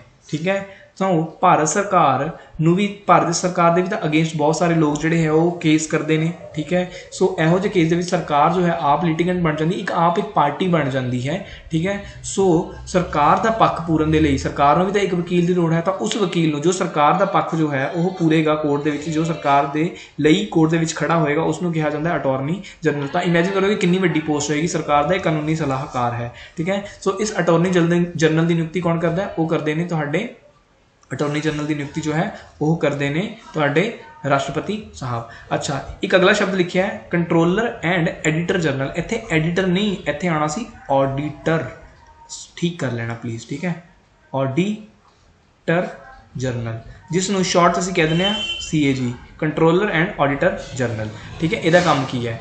हुण तुहाडे ना घर दे तुहानूं पैसे दिंदे रहन और स्कूल भेजते रहन या कॉलेज भेजते रहन, लेकिन तुहाडे कोल कदे उन्हां पैसों का हिसाब ना मंगिया जाए तो तुसीं की होएगा? तुसीं बिगड़ जाओगे। ठीक है, तुसीं खुला खर्चा करन लग जाओगे और जिथे जिहड़ियां चीज़ों की अननैसैसरी खर्चे करोगे, जिन्हां चीज़ों की लोड़ भी नहीं है वो भी चीज़ों के उत्ते पैसे जिहड़े हैं वो खर्चते रहोगे। ठीक है, इसी तरीके सरकार दे कोल भी तो फंड्स होंदे आ, सरकार वालों लोकां तो टैक्स इकट्ठे किए जाते, सरकार कोलों भी जिहड़े पैसे होंदे आ और सरकार जिहड़ी है उन्होंने यूज़ भी कर सकती है किसी ना किसी तरीके। ठीक है, हुण मंत्रियों को सपोज कर लो गड्डियां लेके देनियां सी, फॉर्चूनर या फिर रेंज रोवर जिहड़ियां महंगियां गड्डियां 80 लाख की 1 करोड़ की गड्डी हैगी है। ठीक है, एक पासे जिहड़ा तुहाडे देश दे विच कोई गरीब है उसनूं खाण लई जिहड़ा है वो 2 टाइम 3 टाइम खाना नहीं मिल रहा, और दूजे पासे जिहड़े जनता के चुने हुए नुमाइंदे ने उन्हां गरीबां दे सिर ते जिहड़े मंत्री बने ने उन्हां वल्लों सपोज कर लो कि गड्डियां लईਆਂ जा रही, महंगियां गड्डियां लईਆਂ जा रही, वो खर्चा गड्डियां ਜਿਹੜੀਆਂ ਲਈਆਂ ਜਾ ਰਹੀਆਂ अपनी निजी खर्च अपनी जो सैलरी है एज एन MLA या MP ਉਹਦੇ ਵਿੱਚੋਂ ਨਾ ਲੈ ਕੇ ਸਰਕਾਰ ਦੇ ਖਾਤੇ 'ਚੋਂ ਲਈਆਂ ਜਾ ਰਹੀਆਂ ਨੇ। ਠੀਕ ਹੈ, ਸਰਕਾਰ ਦੇ ਖਾਤੇ 'ਚ ਪੈਸੇ ਕਿੱਥੋਂ ਗਏ ਸੀ? ਲੋਕਾਂ ਦੇ ਟੈਕਸ ਤੋਂ ਗਏ ਸੀਗੇ। ਠੀਕ ਹੈ, ਔਰ ਲੋਕਾਂ ਦੇ ਟੈਕਸ ਤੋਂ ਜਿਹੜੇ ਪੈਸੇ ਇਕੱਠੇ ਹੋਏ ਆ ਉਹਨਾਂ ਤੋਂ ਗੱਡੀਆਂ ਲਈਆਂ ਜਾ ਰਹੀਆਂ ਵਾ। ਠੀਕ ਹੈ, ਸੋ ਇਹ ਇੱਕ ਅਨਨੈਸੈਸਰੀ ਖਰਚਾ ਹੈ। ਸੋ ਇਹਦੇ 'ਤੇ ਲਗਾਮ ਲਗਾਉਣ ਲਈ ਵੀ ਕੋਈ ਵਿਅਕਤੀ ਹੋਣਾ ਚਾਹੀਦਾ। ਇਹਦੇ 'ਤੇ ਲਗਾਮ ਲਗਾਉਣ ਲਈ ਜੋ ਹੈ CAG ਦੀ ਨਿਯੁਕਤੀ ਕੀਤੀ ਜਾਂਦੀ ਹੈ, ਕੰਟਰੋਲਰ ਆਡੀਟਰ ਜਨਰਲ ਦੀ ਨਿਯੁਕਤੀ ਕੀਤੀ ਜਾਂਦੀ ਹੈ। ਇਹ ਇੱਕ ਸੰਸਥਾ ਹੈ ਆਪਣੇ ਆਪ ਦੇ ਵਿੱਚ। ਠੀਕ ਹੈ, ਜਿਹਦੇ ਵੱਲੋਂ ਸਰਕਾਰੀ ਖਾਤਿਆਂ ਦੀ, ਸਰਕਾਰੀ ਜਿੰਨੇ ਵੀ ਖਾਤੇ ਨੇ ਉਹਨਾਂ ਦਾ ਆਡਿਟ ਕੀਤਾ ਜਾਂਦਾ ਹੈ, ਉਹਨਾਂ ਦੀ ਜਾਂਚ ਪੜਤਾਲ ਕੀਤੀ ਜਾਂਦੀ ਹੈ ਕਿ ਤੁਸੀਂ ਕਿੱਥੇ ਖਰਚਾ ਕਰਨਾ ਸੀ, ਕਿੱਥੇ ਖਰਚਾ ਨਹੀਂ ਕੀਤਾ। ਜੇ ਉਹਨਾਂ ਸਰਕਾਰੀ ਖਾਤਿਆਂ 'ਚ ਕੋਈ ਡਿਸਕ੍ਰਿਪੈਂਸੀ ਪਾਈ ਜਾਂਦੀ ਹੈ ਤਾਂ ਉਸ ਰਿਪੋਰਟ ਨੂੰ ਜੋ ਹੈ ਉਹ ਸੰਸਦ ਦੇ ਵਿੱਚ ਹਰ ਸਾਲ ਰੱਖਿਆ ਜਾਂਦਾ ਹੈ। ਸੰਸਦ मतलब विधान पालिका यानी कि जनता के चुने हुए नुमाइंदे के सामने रखी जाती है कि ये सरकार तुहाडी ये वाले गलत काम कर रही है, ये इदां दे स्कैम हो रहे हैं। ठीक है, सो संसद च हो हल्ला हंगामा होंदा है। ठीक है, तो मतलब सरकार नूं किसी हद तक जो है CAG तो डर लगता है, क्योंकि तुहानूं जिवें अपने मापिਆਂ तो डर लगता है उवें ही ये, क्योंकि जे उन्होंने अपने पैसे तुहानूं दिते है, अपनी हार्ड अर्नड मनी जिहड़ी है दिती है। ठीक है, तो उन्होंने उसका जो है खाता भी चाहिए है, उसका जो है ਜਾਂਚ ਪੜਤਾਲ ਕਰਨ ਦਾ ਹੱਕ ਵੀ ਮਾਤਾ ਪਿਤਾ ਦੇ ਕੋਲ ਹੈ। ਸੋ ਇਸ ਤਰੀਕੇ ਭਾਰਤ ਸਰਕਾਰ ਦੇ ਖਾਤਿਆਂ ਦੀ ਜਾਂਚ ਪੜਤਾਲ ਕਰਨ ਦੀ ਜੋ ਜ਼ਿੰਮੇਵਾਰੀ ਹੈ ਉਹ CAG ਦੀ ਹੈ, ਔਰ ਇਸ ਦੀ ਨਿਯੁਕਤੀ ਕੌਣ ਕਰ ਰਹੇ? ਇਸ ਦੀ ਨਿਯੁਕਤੀ ਕਰ ਰਹੇ ਨੇ ਤੁਹਾਡੇ ਜੱਜ ਸਾਹਿਬ। ਹੁਣ ਉਸ ਤੋਂ ਬਾਅਦ ਸੁਪਰੀਮ ਕੋਰਟ ਤੇ ਹਾਈ ਕੋਰਟ ਦੇ ਜੱਜਾਂ ਦੀ ਨਿਯੁਕਤੀ ਕਿਸ ਵੱਲੋਂ ਕੀਤੀ ਜਾ ਰਹੀ ਹੈ? ਉਹ ਰਾਸ਼ਟਰਪਤੀ ਵੱਲੋਂ ਕੀਤੀ ਜਾ ਰਹੀ ਹੈ। ਯਾਨੀ ਕਿ ਸੁਪਰੀਮ ਕੋਰਟ ਜਿਹੜੀਆਂ ਲੋਅਰ ਕੋਰਟਸ ਨੇ, ਜਿਹੜੀਆਂ subordinate ਕੋਰਟਸ ਨੇ, ਉਹਨਾਂ ਦੀ ਨਿਯੁਕਤੀ ਤਾਂ ਗਵਰਨਰ ਸਾਹਿਬ ਕਰਦੇ ਨੇ। ਯਾਨੀ ਕਿ ਜਿਹੜੇ ਤੁਹਾਡੇ ਸ਼ਹਿਰ ਦੇ ਵਿੱਚ ਡਿਸਟ੍ਰਿਕਟ ਕੋਰਟਸ ਨੇ, ਜਿਹਨਾਂ ਨੂੰ ਤੁਸੀਂ ਕਚਹਿਰੀਆਂ ਕਹਿੰਦੇ ਰਹਿੰਦੇ ਹੋ। ਠੀਕ ਹੈ, ਉਹ ਕਚਹਿਰੀਆਂ ਦੇ ਜਿਹੜੇ ਜੱਜ ਬੈਠੇ ਉਹਨਾਂ ਦੀ ਨਿਯੁਕਤੀ ਤਾਂ ਜਿਹੜੇ ਹੈ ਉਹ ਗਵਰਨਰ ਸਾਹਿਬ ਕਰ ਰਹੇ ਨੇ, ਗਵਰਨਰ ਸਾਹਿਬ ਕਰ ਰਹੇ ਨੇ। ਲੇਕਿਨ ਜਿਹੜੇ ਸੁਪਰੀਮ ਕੋਰਟ ਤੇ ਹਾਈ ਕੋਰਟ ਜਿਵੇਂ ਸਾਡੇ ਪੰਜਾਬ ਦਾ ਚੰਡੀਗੜ੍ਹ ਹੈ। ਠੀਕ ਹੈ, ਉੱਥੇ ਦੇ ਜੱਜਾਂ ਦੀ ਨਿਯੁਕਤੀ ਕੌਣ ਕਰੇਗਾ? ਉਹ ਰਾਸ਼ਟਰਪਤੀ ਵੱਲੋਂ ਕੀਤੀ ਜਾਏਗੀ। ਠੀਕ ਹੈ ਜੀ, ਅਗਲੀ ਹੈ, ਇਹ ਤਾਂ ਹੋ ਗਿਆ ਜੀ ਉਹਨਾਂ ਦੀਆਂ ਵਿਧਾਨਕਾਰੀ ਸ਼ਕਤੀਆਂ ਦੀ ਗੱਲ ਕਰ ਲਈ ਆਪਾਂ, ਕਾਰਜਕਾਰੀ ਸ਼ਕਤੀਆਂ ਦੀ ਗੱਲ ਕਰ ਲਈ। ਹੁਣ ਵਿੱਤੀ ਸ਼ਕਤੀਆਂ ਦੀ, ਇਹਨਾਂ ਕੋਲ ਵਿੱਤੀ ਸ਼ਕਤੀਆਂ ਦਾ ਵੀ ਕੋਈ ਕੰਟਰੋਲ ਹੈਗਾ। ਜਿਵੇਂ ਕਿ ਘਰ ਦੇ ਵਿੱਚ ਮਾਤਾ ਜੀ ਵੱਲੋਂ ਹਰ ਮਹੀਨੇ ਜੋ ਹੈ ਉਹ ਇੱਕ ਬਜਟ ਬਣਾਇਆ ਜਾਂਦਾ ਹੈ। ਬਜਟ ਦਾ ਮਤਲਬ ਇਹ ਹੈ ਕਿ ਜੇ ਤੁਹਾਡੇ ਪਿਤਾ ਜੀ ਸਪੋਜ਼ ਕਰ ਲਓ 50,000 ਰੁਪਈਆ ਜਿਹੜਾ ਹੈ ਉਹ ਕਮਾ ਕੇ ਲਿਆ ਰਹੇ ਨੇ। ਠੀਕ ਹੈ, ਤਾਂ ਮਾਤਾ ਜੀ ਵੱਲੋਂ ਇਹ ਤੈਅ ਕੀਤਾ ਜਾਊਗਾ ਕਿ ਕਿੰਨਾ ਖਰਚਾ ਅਸੀਂ ਦੁੱਧ 'ਤੇ ਕਰਨਾ ਹੈ, ਕਿੰਨਾ ਰਾਸ਼ਨ 'ਤੇ ਕਰਨਾ ਹੈ। ਠੀਕ ਹੈ ਜੀ, ਉਸ ਤੋਂ ਬਾਅਦ ਕਿੰਨਾ ਅਸੀਂ ਘੁੰਮਣ ਲਈ ਰੱਖਣਾ ਹੈ, ਕਿੰਨਾ ਬੱਚਿਆਂ ਦੀ ਪੜ੍ਹਾਈ ਲਈ ਯੂਜ਼ ਕਰਨਾ ਹੈ, ਕਿੰਨਾ ਜੋ ਹੈ अपना सेविंग करनी है, सारा कुछ जिहड़ा है। यानी कि ये तो तुहाडा इनकम वाला पार्ट हो गया और ये तुहाडा खर्चों वाला पार्ट हो गया। ये तो और ये असीं गल कीती सी घर के पद्धर ते, लेकिन असीं एक देश चलाना है। जे एक देश चलाना है तो उस दे विच भी एक ऐसा बजट बनना चाहिए, एक ऐसी स्टेटमेंट बननी चाहिए। वैसे बजट नूं कहा जाता है एनुअल फाइनैंशियल स्टेटमेंट, सालाना वित्ती स्टेटमेंट जिहड़ी हैगी है। ठीक है, एनुअल फाइनैंशियल स्टेटमेंट ਦੇ ਵਿੱਚ ਇੱਕ ਸਾਲ ਦੇ ਵਿੱਚ ਸਰਕਾਰ ਵੱਲੋਂ ਕਿੱਥੋਂ ਕਿੰਨੀ ਆਮਦਨ ਕੀਤੀ ਜਾਊਗੀ ਉਹਦਾ ਜ਼ਿਕਰ ਕੀਤਾ ਜਾਂਦਾ ਹੈ, ਰੈਵਨਿਊਜ਼ ਕਿੰਨੀਆਂ ਹੋਣਗੀਆਂ ਔਰ ਦੂਜੇ ਪਾਸੇ ਖਰਚੇ ਕਿੰਨੇ ਹੋਣਗੇ। ਠੀਕ ਹੈ, ਉਹਨਾਂ ਖਰਚਿਆਂ ਦਾ ਜਿਹੜਾ ਹੈ ਉਹ ਜ਼ਿਕਰ ਕੀਤਾ ਜਾਂਦਾ ਹੈ। ਲੇਕਿਨ ਸਰਕਾਰ ਇੱਥੇ ਜੋ ਹੈ ਉਹ अननैसैसरी भी तो खर्चे कर सकती है। सो इन्हां अननैसैसरी खर्चों करन तो रोकण लई की है कि जो भी सरकार वालों ये एनुअल फाइनैंशियल स्टेटमेंट जिसनों बजट कह रहे हो, ये बजट तैयार किया जाता है। इस बजट नूं जो है वो विधान पालिका के समक्ष, यानी कि विधान पालिका का मतलब की होंदा है आम जनता की, जो आम जनता की महापंचायत, आम जनता ने उन्होंने चुन के भेजना नुमाइंदियां, आम जनता ने रिप्रजेंट कर रहा है। सो आम लोगों के देश की जनता के सामने जो है वो पेश किया जाता है, यानी कि संसद के उस बजट को पेश किया जाता है। सो यह बिल जो है वित्त मंत्री वालों जो है यह बजट जो है हर साल पेश किया जाए। इसनूं यकीनी कौन बनाउंदा है? वित्त मंत्री के द्वारा ये पेश किया जाए, लोक सभा के पेश किया जाए। इसनूं यकीनी कौन बनाउंदा है? इसनूं यकीनी बनाउंदे ने साडे राष्ट्रपति साहब। राष्ट्रपति साहब वल्लों जिहड़ा तुहाडा वित्ती बजट हैगा, जिहड़ा तुहाडा एनुअल फाइनैंशियल स्टेटमेंट है, उसनूं संसद के सामने रखवाया जाता है। उस तो बाद अगली ने लिखे धन बिल। धन बिल तुहानूं कोई नहीं समझाऊगा, मैं समझाउण लग्या वां। साडे देश के संविधान आर्टिकल 110 के 5-6 प्रोविजन दिते हैं। मैं तुहानूं एक एग्जाम्पल के राही समझाना। सपोज कर लो देश के लोगों के उत्ते तुसीं कोई भी किस तरीके का टैक्स लाना चाहते हो, किसी भी तरीके का टैक्स लाना चाहते हो, या फिर तुसीं एज ए सरकार जो है कितों उधारी लेना चाहते हो, किसी विदेश तो उधारी लेना चाहते हो। ठीक है, या फिर तुसीं कोई उधारी लेना चाहते हो, या फिर तुसीं कोई खर्चा करना चाहते हो। ठीक है, सो इन्हां इदा का कोई भी बिल जिस विच ये प्रोविजनस होण कि कोई टैक्स लाया जा रहा है, वधाया जा रहा है, घटाया जा रहा है, या फिर कोई उधारी के संबंधित, सो कोई भी बिल यानी कि कोई भी प्रस्ताव जिहड़ा हैगा, कोई भी प्रस्ताव जिहड़ा हैगा जे उहदे च इन्हां चों किसी का भी कोई जिक्र होवे, ठीक है जी, यानी कि इन्हां चों कोई भी सबजैक्ट जिहड़ा हैगा उहदा जिक्र जे इस बिल दे विच आ जावे, ठीक है, तो उसनूं कहा जाता है मनी बिल। मनी बिल यानी कि धन बिल कहते हैं, ठीक है। तो जे धन बिल जोड़ा है वो सिर्फ और सिर्फ कितने पेश होंगे, लोक सभा के पेश होंगे। तो लोक सभा के पेश करने तो पहला जो है वो राष्ट्रपति तो प्रायर अप्रूवल लैनी पैंदी है, प्रायर अप्रूवल लैनी पैंदी है, अगेतरी प्रवानगी लैनी पैंदी है। धन बिल जो है राष्ट्रपति की मंजूरी ले बिना जो है वो लोक सभा के पेश नहीं किया जा सकता। सो ये राष्ट्रपति जो है वित्तीय पावर है। ओके ठीक है जी, चलो अगले थोड़ा जिहा अगे बढ़ाने हैं।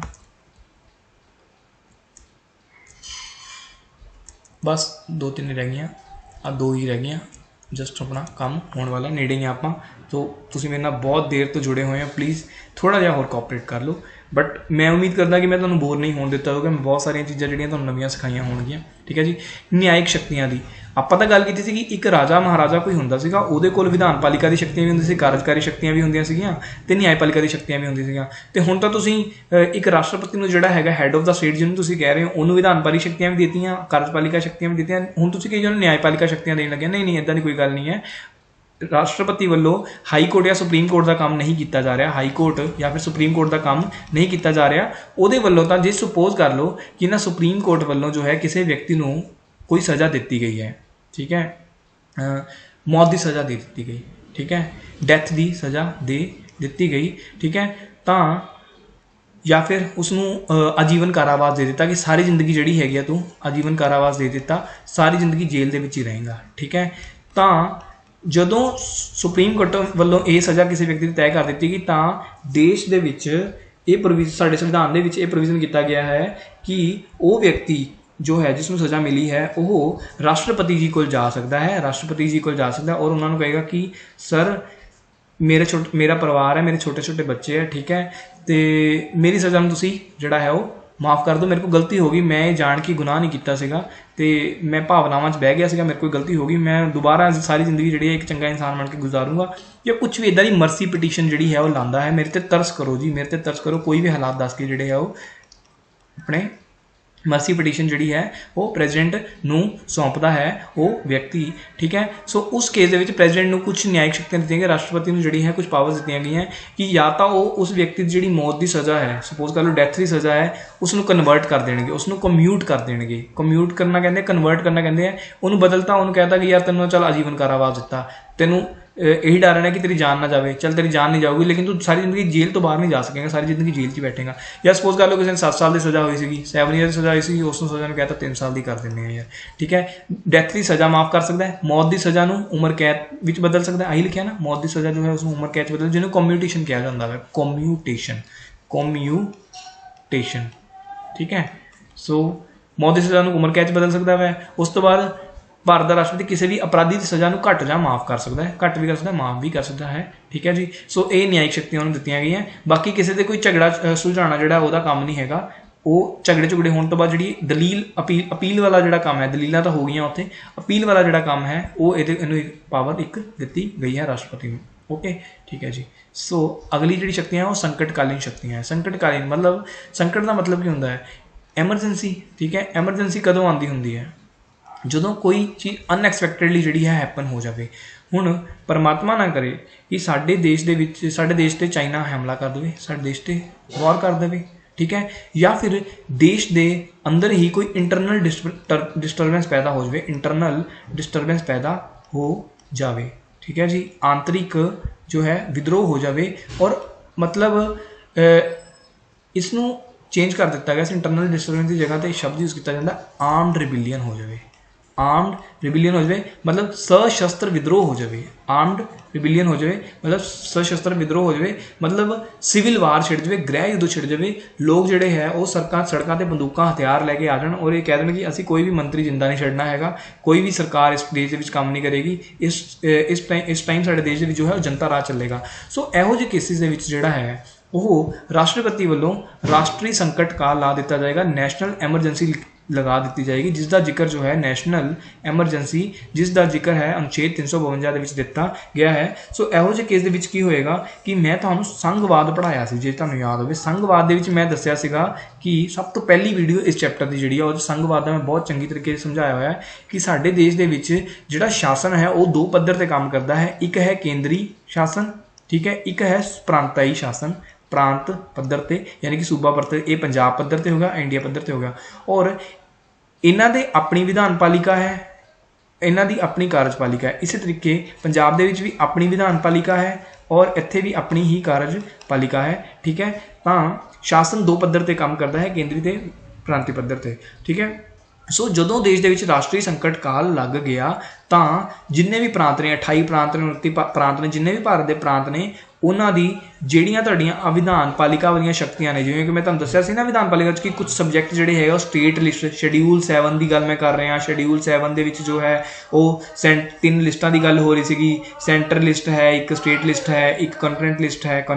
ਹੈ। ਠੀਕ ਹੈ, ਤਾਂ ਸਟੇਟ ਲਿਸਟ ਵਾਲੀਆਂ ਜਿਹੜੀਆਂ ਪਾਵਰ ਹੈ, ਜਿਹੜੇ ਇਹਦੇ 'ਚ ਵਿਸ਼ੇ ਲਿਖੇ ਗਏ ਸੀ, ਸ਼ਾਇਦ 57 ਵਿਸ਼ੇ ਸੀਗੇ। 57 ਵਿਸ਼ਿਆਂ 'ਤੇ ਜਿਹਦੇ 'ਚ ਮੈਂ ਲਾਅ ਐਂਡ ਆਰਡਰ ਦੀ ਗੱਲ ਕੀਤੀ ਸੀਗੀ, ਉਹ ਜ਼ਿੰਮੇਵਾਰੀ ਹੈ ਸਟੇਟ ਦੀ, ਜਾਂ ਖੇਤੀ ਦੀ ਗੱਲ ਕੀਤੀ ਸੀਗੀ, ਉਹ ਜ਼ਿੰਮੇਵਾਰੀ ਹੈ ਸਟੇਟ ਦੀ। ਠੀਕ ਹੈ, ਸੋ ਇੱਦਾਂ ਦੇ 57 ਜਿਹੜੇ ਹੈਗੇ ਆ ਵਿਸ਼ੇ ਹੈ ਉਹ ਸਟੇਟ ਨੂੰ ਸੌਂਪੇ ਗਏ ਹੈ, ਜਿਨ੍ਹਾਂ ਤੇ ਉਹ ਕਾਨੂੰਨ ਬਣਾ ਵੀ ਸਕਦੇ ਔਰ ਉਹ ਕਾਨੂੰਨ ਨੂੰ ਲਾਗੂ ਵੀ ਕਰਵਾ ਸਕਦੇ। ਲੇਕਿਨ ਜੇ ਰਾਸ਼ਟਰੀ ਸੰਕਟ ਕਾਲ ਲਾਗੂ ਹੋ ਗਿਆ, ਆਰਟੀਕਲ 350 ਲਾਗੂ ਹੋ ਗਿਆ, ਉਸ ਕੇਸ ਦੇ ਵਿੱਚ ਇਹਨਾਂ ਦੀ ਇਹ ਸ਼ਕਤੀ ਜਿਹੜੀ ਹੈ, ਜਿਹੜੀ ਸਟੇਟ ਲਿਸਟ ਤੇ ਇਹ ਕਾਨੂੰਨ ਬਣਾਉਣ ਦੀ ਸ਼ਕਤੀ ਤੇ ਇਹਨਾਂ ਦੀ ਸਟੇਟ ਲਿਸਟ ਤੇ ਕਾਨੂੰਨ ਬਣਾ ਕੇ ਉਸ ਕਾਨੂੰਨ ਨੂੰ ਲਾਗੂ ਕਰਾਉਣ ਦੀ ਜਿਹੜੀ ਸ਼ਕਤੀ ਹੈ ਉਹ ਖੋਹ ਲਈ ਜਾਏਗੀ। ਔਰ ਉਹ ਖੋ ਕੇ ਕਿਹਦੇ ਕੋਲ ਚਲ ਜਾਏਗੀ? ਉਹ ਚਲ ਜਾਏਗੀ ਰਾਸ਼ਟਰਪਤੀ ਦੇ ਕੋਲ, ਉਹ ਪ੍ਰੈਜ਼ੀਡੈਂਟ ਦੇ ਕੋਲ ਚਲ ਜਾਏਗੀ। ਔਰ ਪ੍ਰੈਜ਼ੀਡੈਂਟ ਇਸ ਸ਼ਕਤੀ ਨੂੰ ਜੋ ਹੈ, ਕਿਉਂਕਿ ਆਰਟੀਕਲ 74(1) ਕੀ ਕਹਿੰਦਾ ਹੈ ਕਿ ਜਿਹੜਾ ਪ੍ਰੈਜ਼ੀਡੈਂਟ ਹੈ ਉਹ ਆਪਣੀਆਂ ਸ਼ਕਤੀਆਂ ਨੂੰ ਕਿਹਦੇ ਥਰੂ ਯੂਜ਼ ਕਰਦਾ ਹੈ?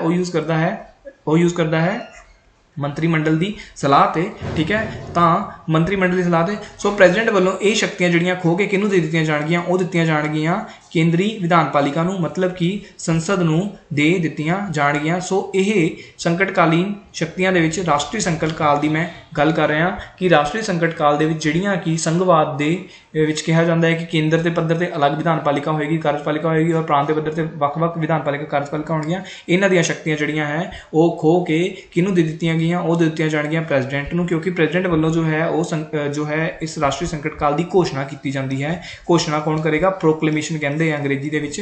ਘੋਸ਼ਣਾ ਕੌਣ ਕਰੇਗਾ? ਉਹ ਰਾਸ਼ਟਰਪਤੀ ਜੀ ਕਰਨਗੇ। ਔਰ ਰਾਸ਼ਟਰਪਤੀ ਜੀ ਵੱਲੋਂ ਇਹ ਸ਼ਕਤੀਆਂ ਜਿਹੜੀਆਂ ਹੈਗੀਆਂ ਆਪਣੇ ਸਬੋਰਡੀਨੇਟਸ ਯਾਨੀ ਕਿ ਸੰਸਦ ਦੇ ਥਰੂ ਜਿਹੜਾ ਹੈ ਇਹਨਾਂ ਸ਼ਕਤੀਆਂ ਦੀ ਵਰਤੋਂ ਕੀਤੀ ਜਾਏਗੀ। ਉਸ ਤੋਂ ਬਾਅਦ ਇਹ ਤਾਂ ਗੱਲ ਹੋ ਗਈ ਕਿ ਪੂਰੇ ਦੇਸ਼ ਦੇ ਵਿੱਚ ਹੁਣ ਚਾਈਨਾ ਵੱਲੋਂ ਜਿਹੜਾ ਹੈ ਉਹ ਅਟੈਕ ਕਰ ਦਿੱਤਾ ਗਿਆ, ਇਸ ਤਾਂ ਪੂਰੇ ਦੇਸ਼ ਦੇ ਵਿੱਚ ਜੋ ਹੈ ਰਾਸ਼ਟਰੀ ਸੰਕਟ ਲਾ ਦਿੱਤਾ ਗਿਆ, ਨੈਸ਼ਨਲ ਐਮਰਜੈਂਸੀ ਲਗਾ ਦਿੱਤੀ ਗਈ। ਲੇਕਿਨ ਇਹ ਸਥਿਤੀ ਜਿਹੜੀਆਂ ਹੈਗੀਆਂ ਵੈ, ਕਿਸੇ ਸਪੋਜ਼ ਕਰ ਲਓ ਕਿ ਸਟੇਟ ਦੇ ਵਿੱਚ, ਇੱਕ ਪਰਟੀਕੂਲਰ ਸਟੇਟ ਦੇ ਵਿੱਚ, ਪੰਜਾਬ ਦੇ ਵਿੱਚ, ਜਦੋਂ ਪੰਜਾਬ ਦੇ ਵਿੱਚ ਅੱਤਵਾਦ ਦਾ ਦੌਰ ਸੀਗਾ, ਜਦੋਂ ਪੰਜਾਬ ਦੇ ਵਿੱਚ ਅੱਤਵਾਦ ਦਾ ਦੌਰ ਸੀਗਾ 1984 ਦੇ ਆਸ-ਪਾਸ ਦੀਆਂ ਗੱਲਾਂ, 1980 ਤੋਂ 1995 ਤੱਕ ਇਹ ਸਮਾਂ ਰਿਹਾ ਹੈ ਜਦੋਂ ਪੰਜਾਬ ਦੇ ਵਿੱਚ ਟੈਰਰਿਜ਼ਮ ਵੱਧ ਰਿਹਾ ਸੀਗਾ। ਸੋ ਇਸ ਕੇਸ ਦੇ ਵਿੱਚ ਇਹ ਮੰਨਿਆ ਗਿਆ ਕਿ ਇਹ ਪੰਜਾਬ ਸਟੇਟ ਜੋ ਹੈ ਇਹ ਸਟੇਬਲ ਨਹੀਂ ਹੈ, ਔਰ ਇੱਥੇ ਦੀ ਵਿਧਾਨਪਾਲਿਕਾ ਤੇ ਕਾਰਜਪਾਲਿਕਾ ਜੋ ਹੈ ਉਹ ਪ੍ਰੋਪਰ ਕੰਮ ਨਹੀਂ ਕਰ ਪਾ ਰਹੀਆਂ। ਉਹ ਜੋ ਕੰਮ ਉਹਨਾਂ ਨੂੰ ਕਰਨਾ ਚਾਹੀਦਾ ਹੈ ਸੰਵਿਧਾਨ ਦੇ ਅਨੁਸਾਰ, ਉਹ ਆਪਣਾ ਰੋਲ ਪਲੇ ਨਹੀਂ ਕਰ ਪਾ ਰਹੀਆਂ। ਸੋ law and order the situation ਜੋ ਹੈ ਉਹ ਵਿਗੜ ਚੁੱਕੀ ਹੈ। ਠੀਕ ਹੈ, ਤੇ ਆਰਮਡ ਰਿਬੇਲੀਅਨ ਵੀ ਕਿਸੇ ਹੱਦ ਤੱਕ ਹੋ ਹੀ ਰਿਹਾ ਹੈ। ਠੀਕ ਹੈ, ਸੋ ਇਸ ਕੇਸ ਦੇ ਵਿੱਚ ਜੋ ਹੈ ਉਹ ਸੰਘਵਾਦ ਦੀ ਫਿਰ ਗੱਲ ਕਰ ਰਹੇ ਹਾਂ। ਸੰਘਵਾਦ ਦੇ ਵਿੱਚ ਦੋ ਹੋ ਗਿਆ, ਇੱਕ ਇੰਡੀਆ ਲੈਵਲ ਤੇ ਇੱਕ ਪੰਜਾਬ ਲੈਵਲ ਤੇ। ਠੀਕ ਹੈ, ਤਾਂ ਜਿਹੜੀ ਪੰਜਾਬ ਲੈਵਲ ਦੀ ਜਿਹੜੀ ਵਿਧਾਨਪਾਲਿਕਾ ਤੇ ਕਾਰਜਪਾਲਿਕਾ ਹੈ, ਵਿਧਾਨਪਾਲਿਕਾ ਪਲੱਸ ਕਾਰਜਪਾਲਿਕਾ ਹੈ, ਇਹਨਾਂ ਦੀਆਂ ਸ਼ਕਤੀਆਂ ਖੋ ਕੇ ਕਿਹਦੇ ਕੋਲ ਚਲੀਆਂ ਜਾਣਗੀਆਂ? ਪ੍ਰੈਜ਼ੀਡੈਂਟ ਕੋਲ ਚਲੀਆਂ ਜਾਣਗੀਆਂ। ਔਰ ਇਸ ਨੂੰ ਕਿਹਾ ਜਾਂਦਾ ਹੈ ਪ੍ਰੈਜ਼ੀਡੈਂਟ ਰੂਲ। ਕਿਸੇ ਸਟੇਟ ਦੇ ਵਿੱਚ ਪ੍ਰੈਜ਼ੀਡੈਂਟ ਰੂਲ ਲੱਗਣਾ, ਸੰਵਿਧਾਨਿਕ ਮਸ਼ੀਨਰੀ ਜਿਹੜੀ ਹੈ ਫੇਲ ਹੋ ਗਈ ਹੈ ਉਸ ਸਟੇਟ ਦੇ ਵਿੱਚ। ਠੀਕ ਹੈ, ਆਰਟੀਕਲ 356 ਦੇ ਅੰਡਰ ਪ੍ਰੈਜ਼ੀਡੈਂਟ ਰੂਲ ਜੋ ਹੈ ਉਸ ਸਟੇਟ ਦੇ ਵਿੱਚ ਲਗਾ ਦਿੱਤਾ ਜਾਏਗਾ, ਔਰ ਪ੍ਰੈਜ਼ੀਡੈਂਟ ਵੱਲੋਂ ਜਿਹੜੀ ਹੈਗੀ ਹੈ ਉਹ ਇਹਨਾਂ ਪਾਵਰਸ ਨੂੰ ਯੂਜ਼ ਕੀਤਾ ਜਾਏਗਾ ਉਸ ਸਟੇਟ ਦੇ ਗਵਰਨਰ ਦੇ ਰਾਹੀਂ। ਗਵਰਨਰ ਜੋ ਹੈ ਉਹ ਤਾਂ ਜੋ ਕੇਂਦਰ ਦੇ ਵਿੱਚ ਸਰਕਾਰ ਹੈ ਉਸ ਦਾ ਏਜੰਟ ਮੰਨਿਆ ਜਾਂਦਾ ਹੈ। ਇੱਦਾਂ ਕਿਹਾ ਜਾਂਦਾ ਹੈ ਕਿ ਉਹ ਏਜੰਟ ਹੁੰਦਾ ਹੈ। ਠੀਕ ਹੈ, ਕਿਉਂਕਿ ਉਸ ਦੀ ਚੋਣ ਜੋ ਹੈ ਉਹ ਨੈਸ਼ਨਲ ਗਵਰਨਮੈਂਟ ਵੱਲੋਂ, ਸੈਂਟਰਲ ਗਵਰਨਮੈਂਟ ਵੱਲੋਂ ਕਰਵਾਈ ਜਾਂਦੀ ਹੈ। ਇਹ ਅੱਗੇ ਦੀਆਂ ਗੱਲਾਂ ਨੇ, ਆਪਾਂ ਜਿੰਨਾ ਸਮਝਣਾ ਉਹਨਾਂ ਸਮਝੋ ਕਿ ਆਰਟੀਕਲ 356 ਦੇ ਵਿੱਚ ਵੀ ਜਿਹੜੀਆਂ ਹੈਗੀਆਂ ਉਹ ਜੋ ਸੰਵਿਧਾਨਿਕ ਮਸ਼ੀਨਰੀ ਫੇਲ ਹੋਣ ਤੇ ਜੋ ਪ੍ਰੈਜ਼ੀਡੈਂਟ ਰੂਲ ਲੱਗੇਗਾ ਉਸ ਦੀ ਘੋਸ਼ਣਾ ਵੀ ਕਿਹਦੇ ਵੱਲੋਂ ਕੀਤੀ ਜਾਏਗੀ? ਉਹ ਕੀਤੀ ਜਾਏਗੀ ਰਾਸ਼ਟਰਪਤੀ ਵੱਲੋਂ। ਉਸ ਤੋਂ ਬਾਅਦ ਵਿੱਤੀ ਸੰਕਟ, ਜਿਵੇਂ ਹੁਣ ਸ਼੍ਰੀਲੰਕਾ ਦੇ ਵਿੱਚ ਇਹ ਹਾਲਾਤ ਹੋ ਗਏ ਨੇ, ਸ਼੍ਰੀਲੰਕਾ ਦੇ ਵਿੱਚ ਜਾਂ ਫਿਰ ਰਸ਼ੀਆ 'ਚ ਤਾਂ ਨਹੀਂ ਹਲੇ ਇੰਨੇ ਹਾਲਾਤ ਖਰਾਬ ਹੋਏ। ਸ਼੍ਰੀਲੰਕਾ ਦੀ ਜਿਹੜੀ ਕਰੰਸੀ ਹੈਗੀ ਆ ਉਹ ਇੰਨੀ ਜ਼ਿਆਦਾ ਉਹਦੀ ਇੰਨੀ ਜ਼ਿਆਦਾ ਡੀਵੈਲਿਊਸ਼ਨ ਹੋ ਗਈ ਹੈ ਕਿ ਉੱਥੇ ਹੁਣ ਲੋਕ ਜਿਹੜਾ ਹੈ ਅਨਾਜ ਨਹੀਂ ਖਰੀਦ ਪਾ ਰਹੇ ਨੇ, ਜਾਂ ਫਿਰ ਉਹਨਾਂ ਨੂੰ ਜਿਹੜੀਆਂ ਮੁੱਢਲੀ ਸਹੂਲਤਾਂ ਜਿਹੜੀਆਂ ਚਾਹੀਦੀਆਂ ਨੇ, ਮਤਲਬ ਉੱਥੇ ਗ੍ਰਹਿ ਯੁੱਧ ਵਾਲੇ ਹਾਲਾਤ ਪੈਦਾ ਹੋ ਗਏ ਨੇ, ਭੁੱਖਮਰੀ ਜਿਹੜੀ ਹੈ ਉਹ ਪੈ ਗਈ ਹੈ। ਸੋ ਹਾਲਾਤ ਬਹੁਤ ਮਾੜੇ ਹੋ ਗਏ ਹੈ। ਸੋ ਉਹਨਾਂ ਦੀ ਵਿੱਤੀ ਸੰਕਟ ਜਿਹੜੀ ਹੈ, ਮਾਲੀ ਸੰਕਟ ਜਿਹੜਾ ਹੈ ਉਹਨਾਂ 'ਤੇ ਆ ਚੁੱਕਾ ਹੈ ਕਿ ਨਾ ਤਾਂ ਉਹ ਕੋਈ ਪੈਟਰੋਲ ਖਰੀਦ ਪਾ ਰਹੇ ਨੇ, ਠੀਕ ਹੈ ਜੀ, ਅਤੇ ਨਾ ਉੱਥੇ ਕੋਈ ਇੰਫਰਾਸਟਰਕਚਰ ਚੱਲ ਸਕਦਾ ਹੈ। ਮਤਲਬ ਉਹਨਾਂ ਕੋਲ ਹੁਣ ਪੈਸੇ ਨਹੀਂ ਹੈ, ਪੈਸੇ ਖਤਮ ਹੋ ਗਏ ਉਸ ਦੇਸ਼ ਦੇ ਵਿੱਚ। ਜੇ ਸਿੰਪਲ ਗੱਲ ਕਰੀਏ, ਸਾਡੇ ਘਰਾਂ 'ਚ ਵਿੱਤੀ ਸੰਕਟ ਕਦੋਂ ਆਉਂਦਾ ਹੈ? ਪਰਮਾਤਮਾ ਨਾ ਕਰੇ ਕਿਸੇ ਦੇ ਘਰ ਦਾ ਕੋਈ ਮੈਂਬਰ ਜਿਹੜਾ ਜੀ ਹੈ ਬਿਮਾਰ ਹੋ ਕੇ ਹਸਪੀਟਲ ਪਹੁੰਚ ਜਾਵੇ, ਤਾਂ ਹਸਪੀਟਲ ਦੇ ਵਿੱਚ ਇੰਨਾ ਖਰਚਾ ਹੋ ਜਾਂਦਾ ਹੈ ਕਿ ਸਾਡੇ ਘਰ 'ਚ ਵਿੱਤੀ ਸੰਕਟ ਆ ਜਾਂਦਾ। ਉਸ ਤਰੀਕੇ ਇਹ ਵਿੱਤੀ ਸੰਕਟ ਇੱਕ ਦੇਸ਼ ਦੇ ਪੱਧਰ 'ਤੇ ਵੀ ਆ ਸਕਦਾ ਹੈ, ਠੀਕ ਹੈ। ਸੋ ਉਸ ਵਿੱਤੀ ਸੰਕਟ ਦੀ ਜਿਹੜੀ ਘੋਸ਼ਣਾ ਹੈਗੀ ਹੈ ਉਹ ਆਰਟੀਕਲ 360 ਦੇ ਵਿੱਚ ਲਿਖੀ ਹੈ, ਔਰ ਇਹ ਘੋਸ਼ਣਾ ਕੌਣ ਕਰੇਗਾ? ਇਸ ਘੋਸ਼ਣਾ ਨੂੰ ਕਰੇਗਾ ਤੁਹਾਡਾ ਪ੍ਰੈਜ਼ੀਡੈਂਟ ਯਾਨੀ ਕਿ ਰਾਸ਼ਟਰਪਤੀ, ਠੀਕ ਹੈ। ਰਾਸ਼ਟਰਪਤੀ ਵੱਲੋਂ ਜੋ ਹੈ ਉਹ ਇਹਦੀ ਘੋਸ਼ਣਾ ਕੀਤੀ ਜਾਊਗੀ। ਔਰ ਪਰਮਾਤਮਾ ਦਾ ਸ਼ੁਕਰ ਹੈ ਕਿ ਸਾਡੇ ਦੇਸ਼ ਦੇ ਵਿੱਚ ਅੱਜ ਤੱਕ ਵੀ ਕਦੇ ਜੋ ਹੈ ਉਹ ਰਾਸ਼ਟਰੀ ਵਿੱਤੀ ਸੰਕਟ ਨਹੀਂ ਲੱਗਿਆ ਹੈ, ਵਿੱਤੀ ਸੰਕਟ ਦੇ ਅਧੀਨ ਜੋ ਹੈ ਐਮਰਜੈਂਸੀ ਨਹੀਂ ਲੱਗੀ ਹੈ, ਠੀਕ ਹੈ ਜੀ। ਸੋ ਅਗਲੀ ਗੱਲ, ਬਸ ਲਾਸਟ ਲਾਈਨ ਹੈ ਖਤਮ। ਕਹਿੰਦਾ ਕਿ ਭਾਰਤੀ ਰਾਸ਼ਟਰਪਤੀ ਨੂੰ 2 ਮੈਂਬਰ ਜੋ ਹੈ ਐਂਗਲੋ ਇੰਡੀਅਨ ਜਾਤੀ ਦੀ, ਤਾਂ ਮੈਂ ਬਹੁਤ ਵਾਰ ਦੱਸ ਚੁੱਕਿਆ ਹਾਂ। 12 ਮੈਂਬਰ ਜੋ ਹੈ ਉਹ 4 ਫੀਲਡਸ ਤੋਂ, ਆਰਟ, ਕਲਚਰ, SS ਲਿਖਿਆ ਸੀ, ਉਸ ਤੋਂ ਬਾਅਦ ਆਪਾਂ ਸੋਸ਼ਲ ਸਾਇੰਸ ਹੋ ਗਿਆ, ਠੀਕ ਹੈ ਜੀ, ਸੋਸ਼ਲ ਸਰਵਿਸਿਜ਼ ਹੋ ਗਿਆ ਅਤੇ ਸਾਇੰਸ ਹੋ ਗਿਆ, ਉਹਨਾਂ ਦੇ ਵਿੱਚੋਂ ਚੁਣ ਕੇ ਜਿਹੜੇ ਭੇਜੇ ਜਾਣਗੇ। ਉਸ ਤੋਂ ਬਾਅਦ ਜੀ ਕਹਿੰਦਾ ਕਿ ਰਾਸ਼ਟਰਪਤੀ ਨੂੰ ਤਨਖਾਹ ਕੀ ਮਿਲੂਗੀ? ਰਾਸ਼ਟਰਪਤੀ ਨੂੰ ਉਹ ਤਨਖਾਹ ਮਿਲੂਗੀ ਜੋ ਦੇਸ਼ ਦੇ ਲੋਕ ਤੈਅ ਕਰਨਗੇ। ਹੈ, ਦੇਸ਼ ਦੇ ਲੋਕ ਕਿਵੇਂ ਤੈਅ ਕਰਨਗੇ? ਦੇਸ਼ ਦੇ ਲੋਕ ਜੋ ਹੈ ਉਹ ਆਪਣੀ ਵਿਧਾਨ ਪਾਲਿਕਾ ਦੇ ਥਰੂ ਤੈਅ ਕਰਨਗੇ ਨਾ। ਵਿਧਾਨ ਪਾਲਿਕਾ ਦੇਸ਼ ਦੇ ਲੋਕਾਂ ਦੀ ਕਿਹੜੀ ਹੈ? ਉਹ ਹੈ ਕਿ ਸੰਸਦ। ਸੋ ਜੋ ਵੀ ਇਹਨਾਂ ਨੂੰ ਤਨਖਾਹ ਜਾਂ ਭੱਤੇ ਦਿੱਤੇ ਜਾਣੇ ਹੈ ਉਸ ਦੇ ਸੰਸਦ ਦੇ ਦੁਆਰਾ ਜੋ ਹੈ ਸਮੇਂ-ਸਮੇਂ 'ਤੇ ਪਾਸ ਕੀਤੇ ਕਾਨੂੰਨ ਰਾਹੀਂ ਜੋ ਹੈ ਇਹਨਾਂ ਨੂੰ ਤਨਖਾਹ ਅਤੇ ਭੱਤੇ ਮਿਲਣਗੇ। ਰਹਿਣ ਲਈ ਮੁਫਤ ਨਿਵਾਸ ਸਥਾਨ ਮਿਲੂਗਾ ਜਿਸ ਨੂੰ ਰਾਸ਼ਟਰਪਤੀ ਭਵਨ ਕਿਹਾ ਜਾਂਦਾ। ਬੜਾ ਸੋਹਣਾ ਹੈ, ਰਾਸ਼ਟਰਪਤੀ ਭਵਨ ਦਿਖਾ ਵੀ ਦਿੰਦਾ ਜੀ ਤੁਹਾਨੂੰ। ਸੰਸਦ ਦੇ ਬਿਲਕੁਲ ਨੇੜੇ ਹੀ ਹੈ, ਬਿਲਕੁਲ ਸੰਸਦ ਤੋਂ ਦਿਖਦਾ ਹੈ, ਠੀਕ ਹੈ ਜੀ। ਆਹ ਰਾਸ਼ਟਰਪਤੀ ਭਵਨ ਹੈ, ਤੁਹਾਨੂੰ ਰਹਿਣ ਨੂੰ ਇਹ ਮਿਲ ਸਕਦਾ ਜੇ ਤੁਸੀਂ ਰਾਸ਼ਟਰਪਤੀ ਬਣੋਗੇ, ਠੀਕ ਹੈ ਜੀ। ਉਸ ਤੋਂ ਬਾਅਦ ਤੁਹਾਨੂੰ ਕਿੰਨੀ ਤਨਖਾਹ ਮਿਲੂਗੀ, ਤੁਹਾਨੂੰ ਕਿੰਨੇ ਭੱਤੇ ਮਿਲਣਗੇ, ਇਹ ਦੇਸ਼ ਦੀ ਜਿਹੜੀ ਕੇਂਦਰੀ ਵਿਧਾਨ ਪਾਲਿਕਾ ਹੈ ਯਾਨੀ ਕਿ ਸੰਸਦ ਹੈ ਉਹ ਤੈਅ ਕਰਦੀ ਹੈ, ਦੇਸ਼ ਦੇ ਲੋਕ ਤੈਅ ਕਰ ਰਹੇ ਨੇ, ਠੀਕ ਹੈ। ਉਸ ਤੋਂ ਬਾਅਦ ਰਾਸ਼ਟਰਪਤੀ ਬੇਫਿਕਰ ਹੋ ਕੇ ਸੁਤੰਤਰਤਾ ਪੂਰਵਕ ਆਪਣਾ ਕੰਮ ਕਰ ਸਕੇ, ਇਸ ਲਈ ਇਹ ਜ਼ਰੂਰੀ ਹੈ ਕਿ ਉਸਨੂੰ ਇਹ ਸਿਕਿਉਰਿਟੀ ਦਿੱਤੀ ਜਾਵੇ ਕਿ ਤੈਨੂੰ ਸਮੇਂ ਤੋਂ ਪਹਿਲਾਂ ਪੋਸਟ ਤੋਂ ਹਟਾਵਾਂਗੇ ਨਹੀਂ। ਤਾਂ ਇਹ ਤਾਂ ਆਲਰੇਡੀ ਆਪਾਂ ਕਹਿ ਤਾ 5 ਸਾਲ ਹੀ ਤੁਹਾਨੂੰ ਗੱਦੀ 'ਤੇ ਬਿਠਾ ਕੇ ਰੱਖਿਆ ਹੋਇਆ। ਉਸ ਤੋਂ ਬਾਅਦ ਇਹ ਵੀ ਹੈ ਕਿ ਜਿਹੜੇ ਤੁਹਾਨੂੰ ਤਨਖਾਹ 'ਤੇ ਭੱਤੇ ਦਿੱਤੇ ਜਾ ਰਹੇ ਆ ਉਹਨਾਂ ਨੂੰ ਤੁਹਾਡੇ ਕਾਰਜਕਾਲ ਦੇ ਦੌਰਾਨ ਘਟਾਇਆ ਨਹੀਂ ਜਾਏਗਾ, ਕਿਉਂਕਿ ਤੁਹਾਨੂੰ ਇਹ ਵੀ ਨਹੀਂ ਹੈ ਕਿ ਜੇ ਮੈਂ ਸਰਕਾਰ ਦੇ ਅਗੇਂਸਟ ਕੋਈ ਕਦਮ ਲੈਣਾ ਵਾ ਤਾਂ ਜੋ ਹੈ ਮੈਨੂੰ ਪੋਸਟ ਤੋਂ ਹਟਾਇਆ ਜਾ ਸਕਦਾ ਹੈ, ਨਹੀਂ ਉਹ ਵੀ ਨਹੀਂ ਹੈ। ਤੁਹਾਡੇ ਭੱਤੇ ਜਿਹੜੇ ਤੁਹਾਨੂੰ ਤਨਖਾਹ ਦਿੱਤੀ ਜਾ ਰਹੀ ਹੈ ਉਹਨੂੰ ਘੱਟ ਕੀਤਾ ਜਾ ਸਕਦਾ, ਇਹ ਵੀ ਨਹੀਂ ਹੈ। ਸੋ ਤੁਸੀਂ ਮੌਜ ਲੈ ਸਕਦੇ ਹੋ। ਸੋ ਜਿਹੜਾ ਰਾਸ਼ਟਰਪਤੀ ਦਾ ਨਿਵਾਸ ਸਥਾਨ ਹੈ ਉਸ ਨੂੰ ਰਾਸ਼ਟਰਪਤੀ ਭਵਨ ਕਹਿ ਰਹੇ ਆ, ਉਹ ਕਿੱਥੇ ਹੈ? ਉਹ ਰਾਜਧਾਨੀ ਦਿੱਲੀ ਦੇ ਵਿੱਚ ਹੈ। ਸੋ ਆਪਾਂ ਹੁਣ ਇਸ ਵੀਡੀਓ ਨੂੰ ਇੱਥੇ ਖਤਮ ਕਰ ਰਹੇ ਹਾਂ, ਲੇਕਿਨ ਅਗਲੀ ਵੀਡੀਓ ਸ਼ੁਰੂ ਕਰਨ ਤੋਂ ਪਹਿਲਾਂ ਮੈਂ ਜੋ ਅੱਜ ਤੱਕ ਆਪਾਂ ਕੁਐਸਚਨ ਕੀਤੇ ਆ, ਜੋ ਤੁਹਾਡੀ ਬੁੱਕ ਦੇ ਵਿੱਚ ਪਿੱਛੇ ਕੁਐਸਚਨ ਦਿੱਤੇ ਹੋਏ ਆ, ਆਪਾਂ ਉਹਨਾਂ ਕੁਐਸਚਨ ਨੂੰ ਸੋਲਵ ਕਰਾਂਗੇ। ਤਦ ਤੱਕ ਲਈ ਇੰਜੋਏ ਕਰੋ। Thanks a lot.